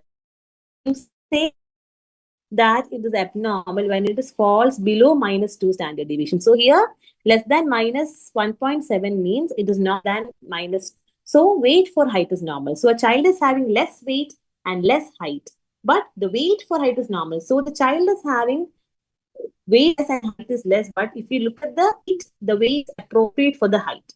So what is that condition? That means the child has been from itself growing very, very, very slowly. That is why the weight height is low, but the weight and height are proportional to each other. And this usually happens when the child is having a chronic malnutrition. That is being present for a longer period of time. So the is faltered. So both the weight and the height is equally suppressed. So that is a feature of malnutrition. So this is how you classify the different types of malnutrition. What happens in acute malnutrition? In acute malnutrition, the height of the child is normal. But because of an acute illness like diarrhea, the child loses weight. So what happens is weight for age? Weight for age decreases. Does the height decrease due to diarrhea? No, the height will be normal. But since the height is normal and weight is decreased, the weight for height will decrease. So it is a feature of acute malnutrition. Next, if it's a chronic malnutrition, what happens? The child is growing slowly. The weight is low, the height is low, but weight for height will be normal. What is if it is a case of acute on chronic? Already the child is having chronic malnutrition, and on top of this child is having an acute illness like diarrhea. So what happens? The weight already it was less, now it further decreases. Height is already less.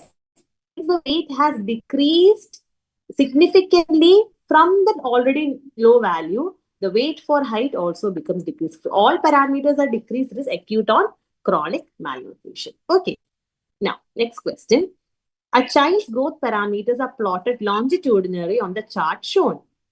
The plotted points for both length for age and weight for age track along the lower percentile curve without crossing the percentiles.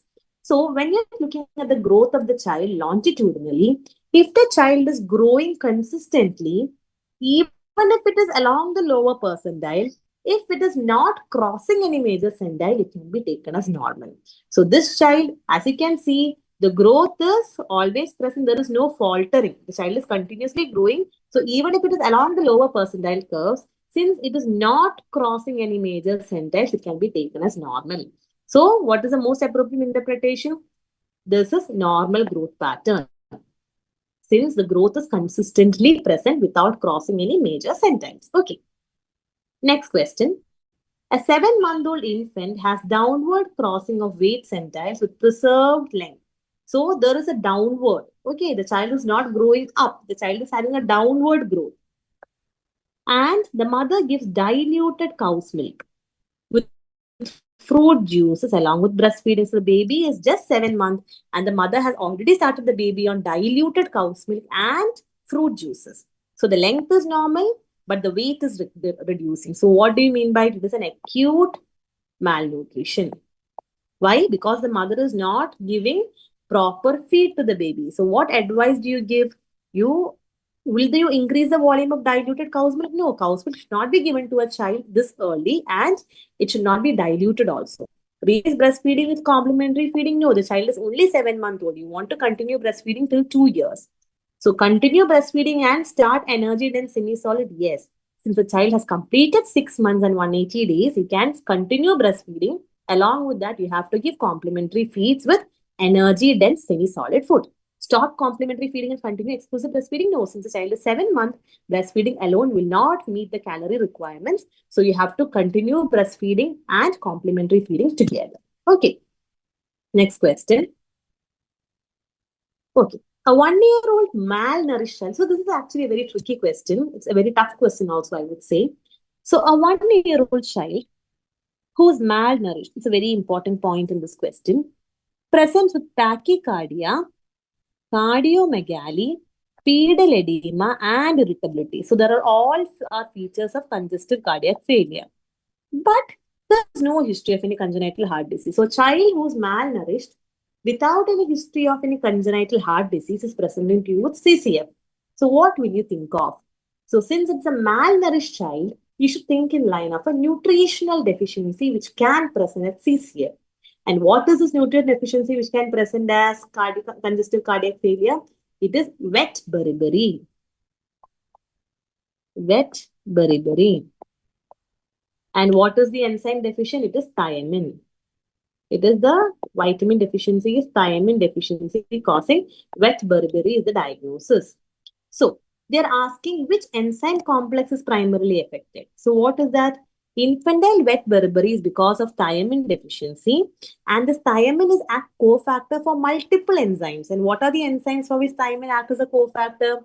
It acts for pyruvate dehydrogenase, alpha ketoglutarate dehydrogenase, transketolase. So among this question, they are asking which enzyme complex is primarily affected. So when there is thiamine deficiency, the primary enzyme complex which is affected, where thiamine acts as a cofactor, is pyruvate dehydrogenase. So pyruvate dehydrogenase deficiency is the pathology answer here, but actually it is not just pyruvate dehydrogenase deficiency. It is because of thiamine deficiency, this pyruvate dehydrogenase complex is not able to function properly. Okay. So they present you with high output cardiac failure with edema and cardiomegaly. Okay. Now, next question. A child presents with bleeding gums, perifollicular hemorrhages, and irritability. X-ray shows dense metaphyseal line. Which step in collagen synthesis is impaired? So what is the diagnosis? A child with bleeding gums, perifollicular hemorrhages, and irritability. So what are you thinking of? Whenever there is bleeding gums and perifollicular hemorrhage, there is scurvy. And what is the deficiency? It is vitamin C deficiency. And what is vitamin C deficiency doing? Vitamin C deficiency causes hydroxylation of proline and lysine, which is required for collagen synthesis.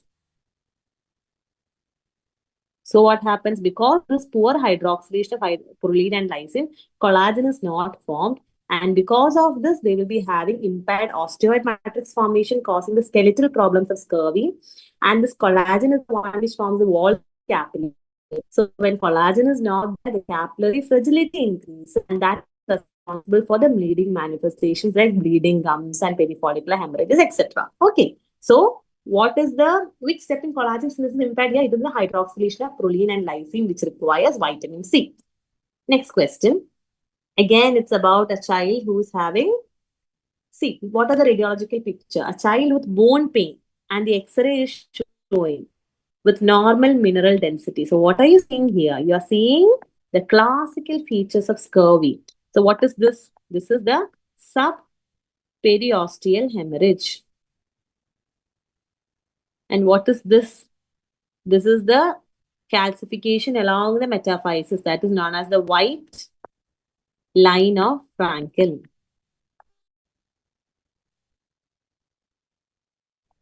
And what is this area of rarefaction just above that? That is known as the Trummerfeld zone. And you can see ring epiphysis.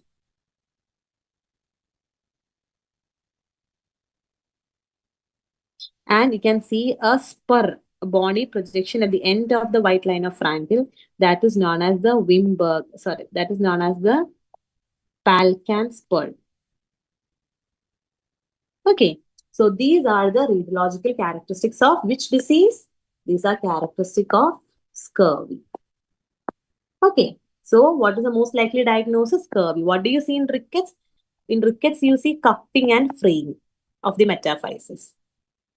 In osteogenesis imperfecta, what will you see? You see multiple fractures. It is brittle bone disease. So there will be generalized osteopenia and there will be multiple fractures will be seen.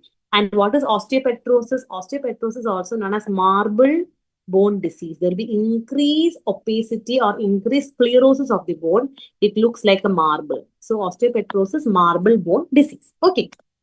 Now, next question.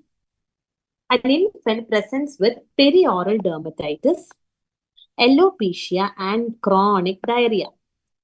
There is poor wound healing also. And this is the skin finding what we are saying. What is this condition? This condition is acrodermatitis enteropathica. Acrodermatitis enteropathica. And what is the classical triad of acrodermatitis enteropathica? You can remember as DAD. What is DAD? There is dermatitis. And what does the dermatitis occurs? It particularly occurs in the acral parts, around the mouth, around the anus, and along the limbs. And it is usually periorifice. Around the orifices, this rashes will be very predominant. And secondly, they will have alopecia. In the question, they have mentioned alopecia. And lastly, there will be diarrhea. So these are the important clinical features of acrodermatitis enteropathica. And what is the gene involved? So they are asking which transporter is most likely defective. So this is a disease who is having an autosomal recessive inheritance and the gene mutated is SLC39A4. That is the name of the gene. And what does this gene code for? It codes for intestinal zinc transport protein, known as SIP4. So it is a zinc deficiency condition which is resulting in all these clinical manifestations because of intestinal zinc transport protein deficiency.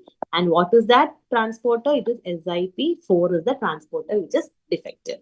Now, what is CFTR gene mutation associated with? It is associated with cystic fibrosis. ATP7B gene is associated with Wilson's disease. And DMT1 gene is associated with iron absorption. Okay. So in acrodermatitis enteropathica, it is SIP4 gene is involved. SIP4 protein is involved. Next question. A child came to the OPD with findings shown in the image. What are the findings you see? You are seeing bow legs. The legs are having coxa varus deformity or bow legs. And on the X-ray, what you are seeing? You are seeing the cupping and fraying. And you look at the laboratory, there is low calcium, low phosphorus, and high alkaline phosphatase. So what do you think is the diagnosis? The diagnosis here is rickets. Okay, the diagnosis here is rickets. And what is the primary pathophysiology behind rickets? It is basically improper mineralization of the osteoid. That is, the calcium and the phosphorus should be deposited in the osteoid for its mineralization. In rickets, there is vitamin D or calcium deficiency, resulting in poor mineralization of the osteoid, resulting in soft bones or poorly develops metaphyseal edges, which plays when the child bears weight. So, improper mineralization of the osteoid is a primary defect which you see in rickets. Okay. Next question.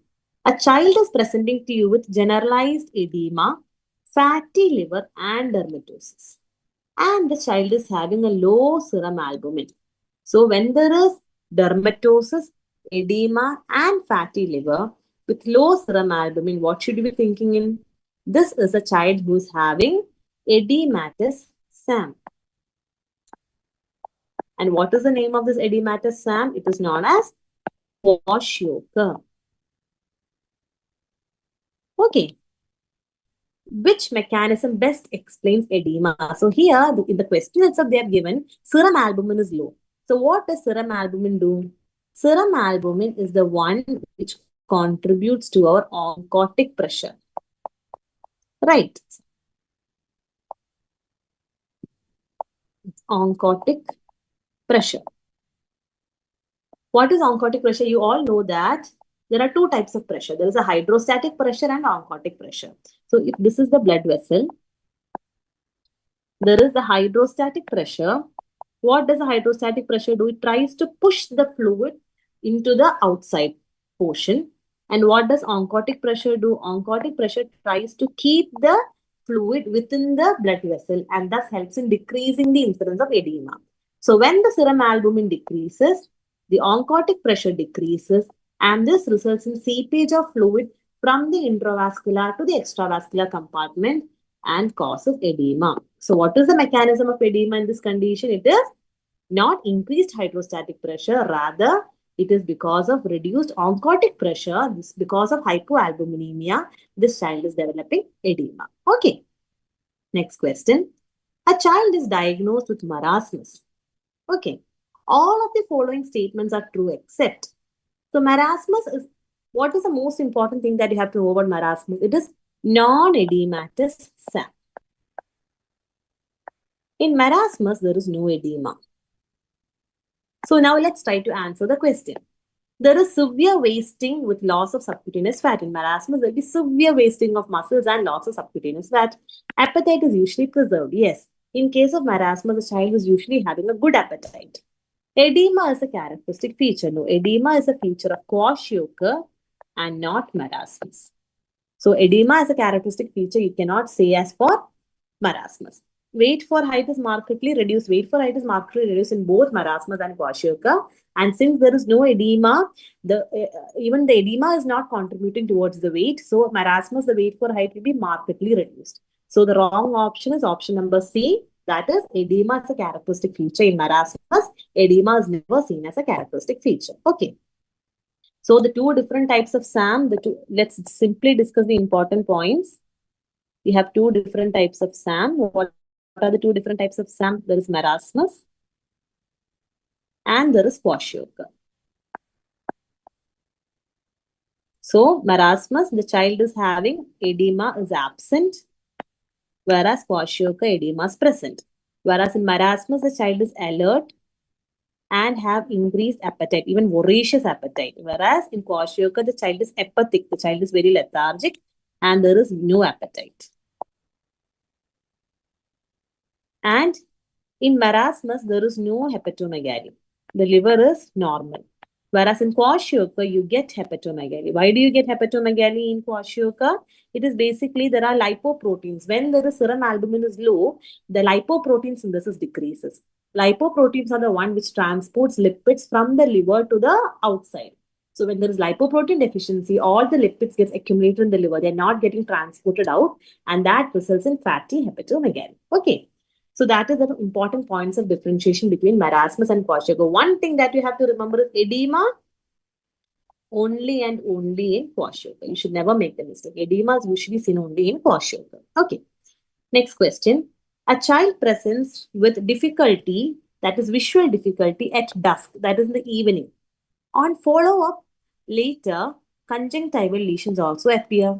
So what is the child having? There is night blindness followed by conjunctival lesions. So what is the diagnosis? It is vitamin A deficiency. So which of the following correctly explains the progression? Conjunctival cirrhosis precedes night blindness? No, it always, the night blindness which happens is the first sign. Night blindness is the first symptom or sign in vitamin A deficiency. So night blindness happens first, and this is followed by structural ocular changes. So the right option is option number B. So what is the WHO classification of vitamin A deficiency? XN is night blindness. X1A is conjunctival cirrhosis, that is the dryness of only the conjunctiva. X1B is B for Bitot spots. X2 is the dryness is extending to the cornea, corneal cirrhosis. X3 is when corneal ulceration starts. So X3A if the corneal ulceration is involving less than 1/3 of the cornea. X3B if the ulceration is extending to more than 1/3 the cornea.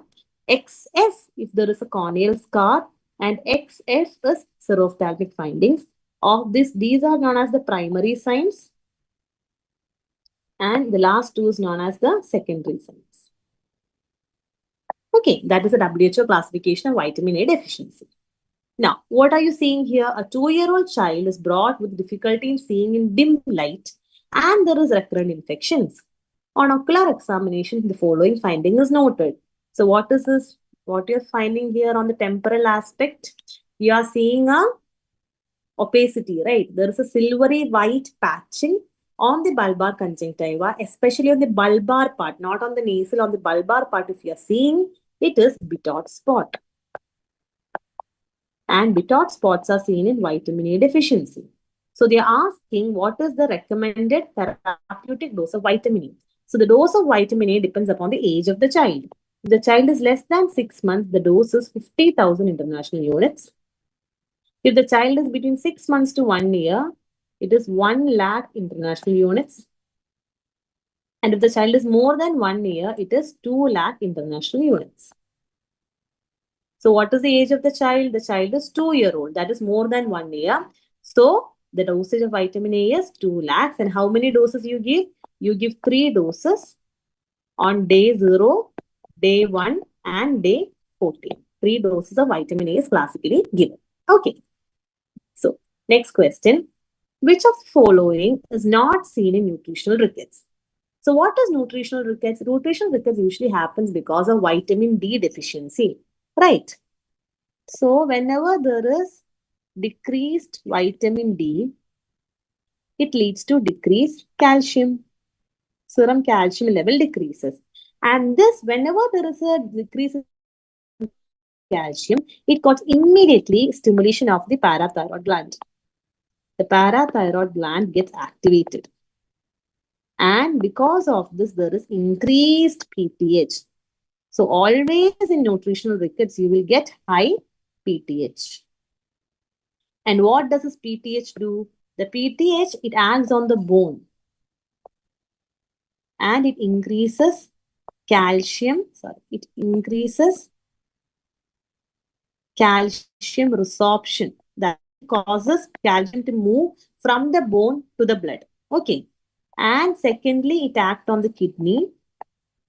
And what does it do in the kidney? It increases calcium reabsorption and decreases phosphorus reabsorption. So it increases calcium absorption in the kidneys and decreases phosphorus absorption. So ultimately what happens? Because of the increased calcium absorption from the bones and increased calcium reabsorption from the kidneys, the serum calcium level is restored to normal value. So this is the pathophysiology of vitamin D deficiency rickets. So what are the features you get here? Low phosphate, yes. Because there is high PTH, there is decreased phosphorus reabsorption. So what happens? Serum phosphorus level decreases. That is correct. Normal calcium, yes. In nutritional rickets, the parathyroid hormone hyperactivity happens, and thus the serum calcium level ultimately is most of the time is maintained normal. Urine calcium creatinine ratio of more than 15. Urine calcium creatinine ratio more than 15 means more amount of calcium is lost in the urine. Is that so? No. In vitamin D, in rickets? What is happening? The parathyroid hormone increases the reabsorption of calcium. So the amount of calcium that's in the urine is very minimal. So urine calcium creatinine ratio will be very much decreased and not increased. So this is the wrong option. High PTH, yes. Whenever there is vitamin D deficiency, the PTH level will be high. So the wrong option here is urine calcium creatinine ratio of more than 15. Urine calcium level decreases and never increases in vitamin D deficiency. Okay. Now, next question. A 3-year-old child is presented with cough, wheeze, and recurrent infections, and for which the child has been taking some oral medication. So there is cough and wheezing. Okay. So most likely the child is taking some oral medications, and now the child is presenting with excessive weight gain, round face, hirsutism with hair growth on the forehead. Developmental milestones are normal. The BMI is more than +2 standard deviation. That is, there is obesity, and the height for age is less than -2 standard deviation. That is obesity. So here what is happening? There is obesity, short stature, and cushingoid features. So when we have a child with obesity, short stature, and cushingoid feature, what could be the oral medication he has taken? It is most probably steroids.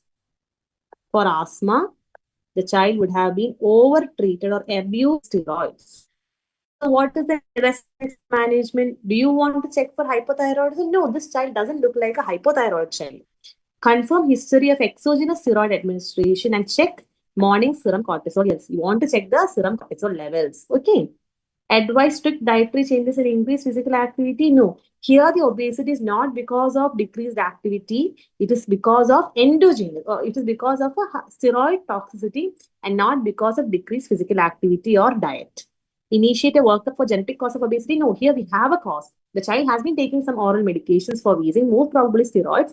So we need to go for genetic study only if the cortisol levels comes to be normal. Then only you have to look for other causes. Otherwise, the primary step here is to confirm history of exogenous steroid administration and check early morning serum cortisol levels because we are suspecting exogenous Cushing syndrome. Okay. Next question.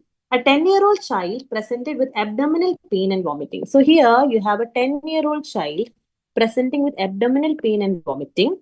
And these are the laboratory values. RBS is high, pH is 7, bicarb 4, sodium and potassium is normal. So what is this condition the child is having? The child is having DKA.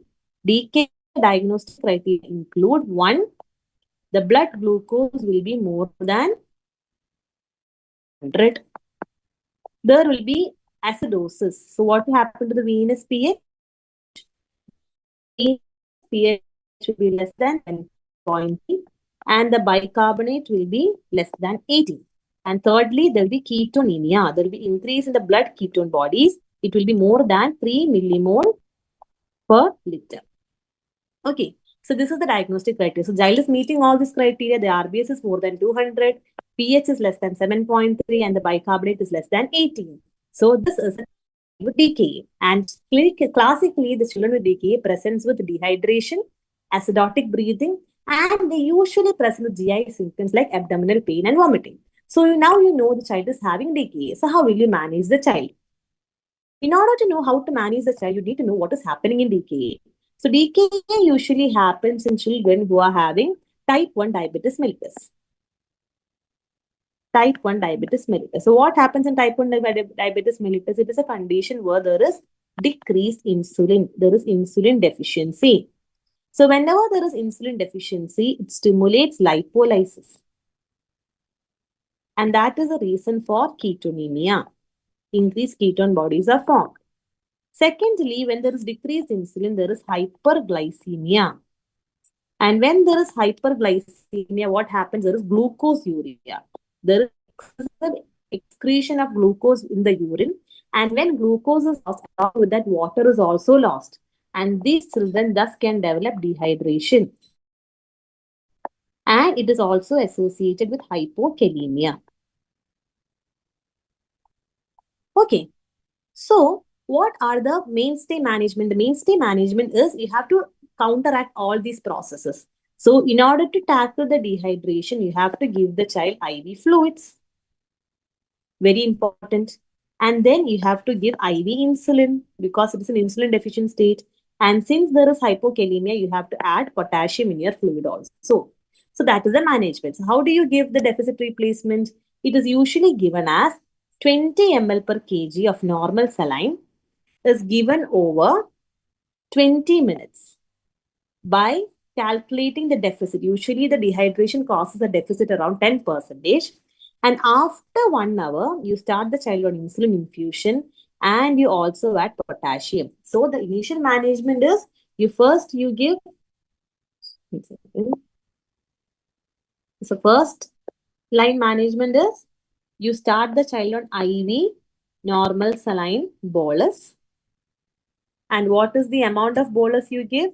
You give it as 20 ml per kg. The deficit you calculate is around 10% is the deficit calculation. And the first bolus is given over 20 minutes. And the rest of the deficit you give over, rest of the IV fluid is given over next 24 to 48 hours. And after 1 hour, you start the child on insulin infusion. And when you start insulin infusion, always add potassium in the fluid because insulin is something which can decrease serum potassium levels. So you want to add potassium in order to prevent hypokalemia.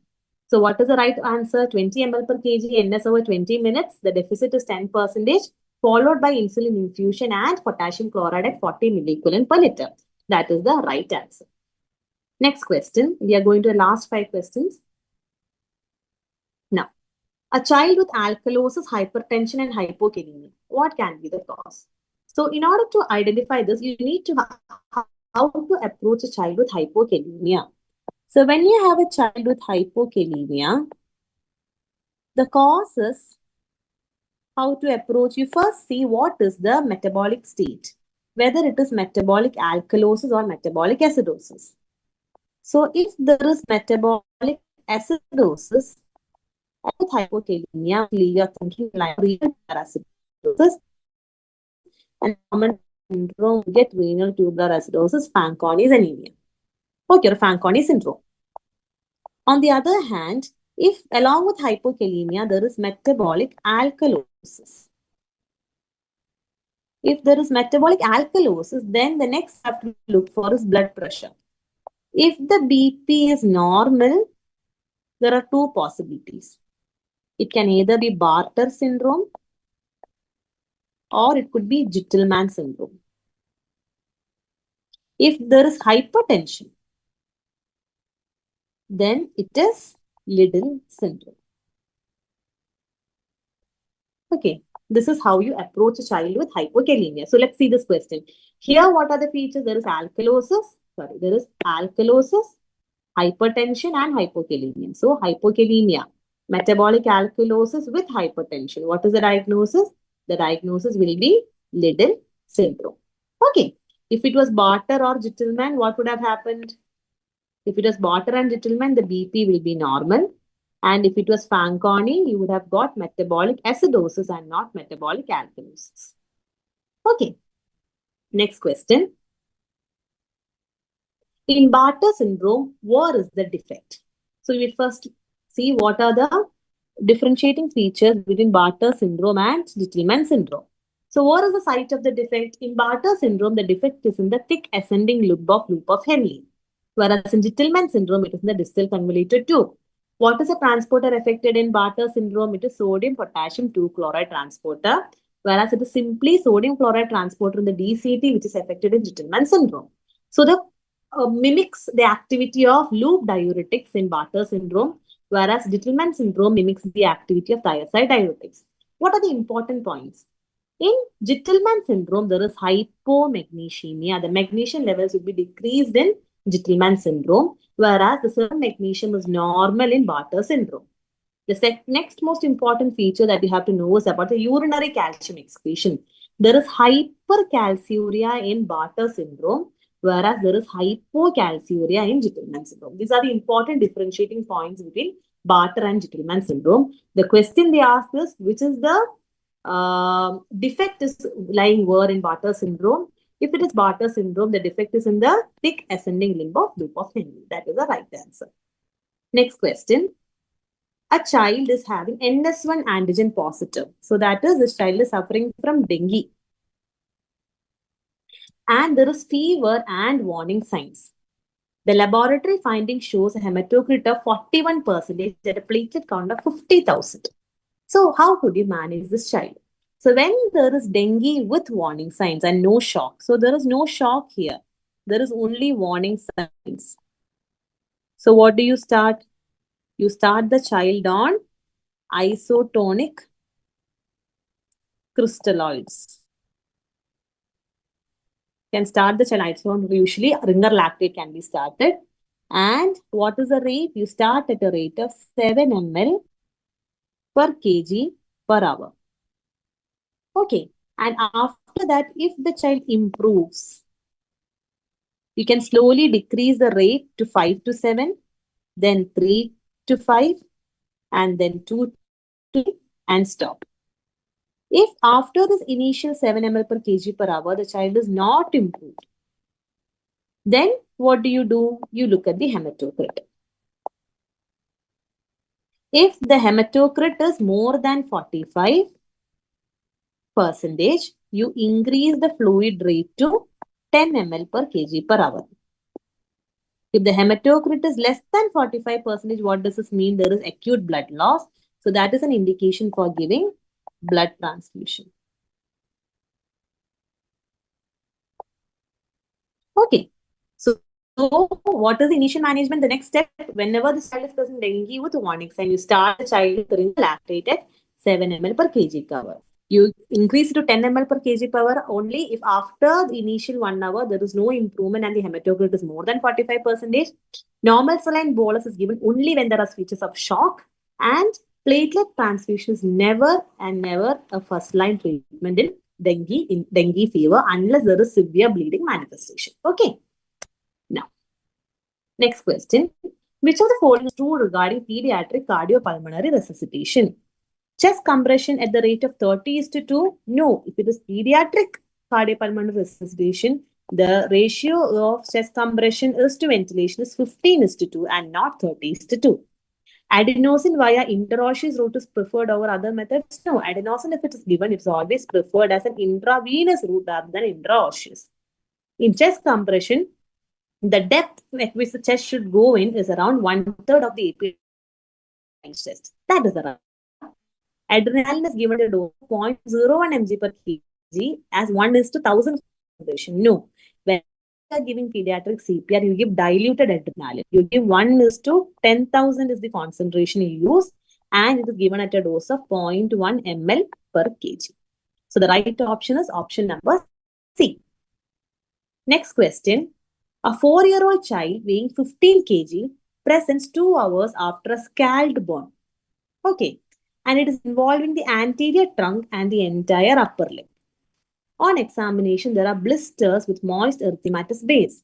What is the correct statement? So you want to know what is the total burn surface area. If you want to know the total burn surface area, the initial method that you used was the rule of 9. How is the rule of 9? This is the head. This is the trunk. This is the upper limb. And this is the lower limb. So head constitutes 18%. Anterior trunk is 18%. Posterior trunk is 18%.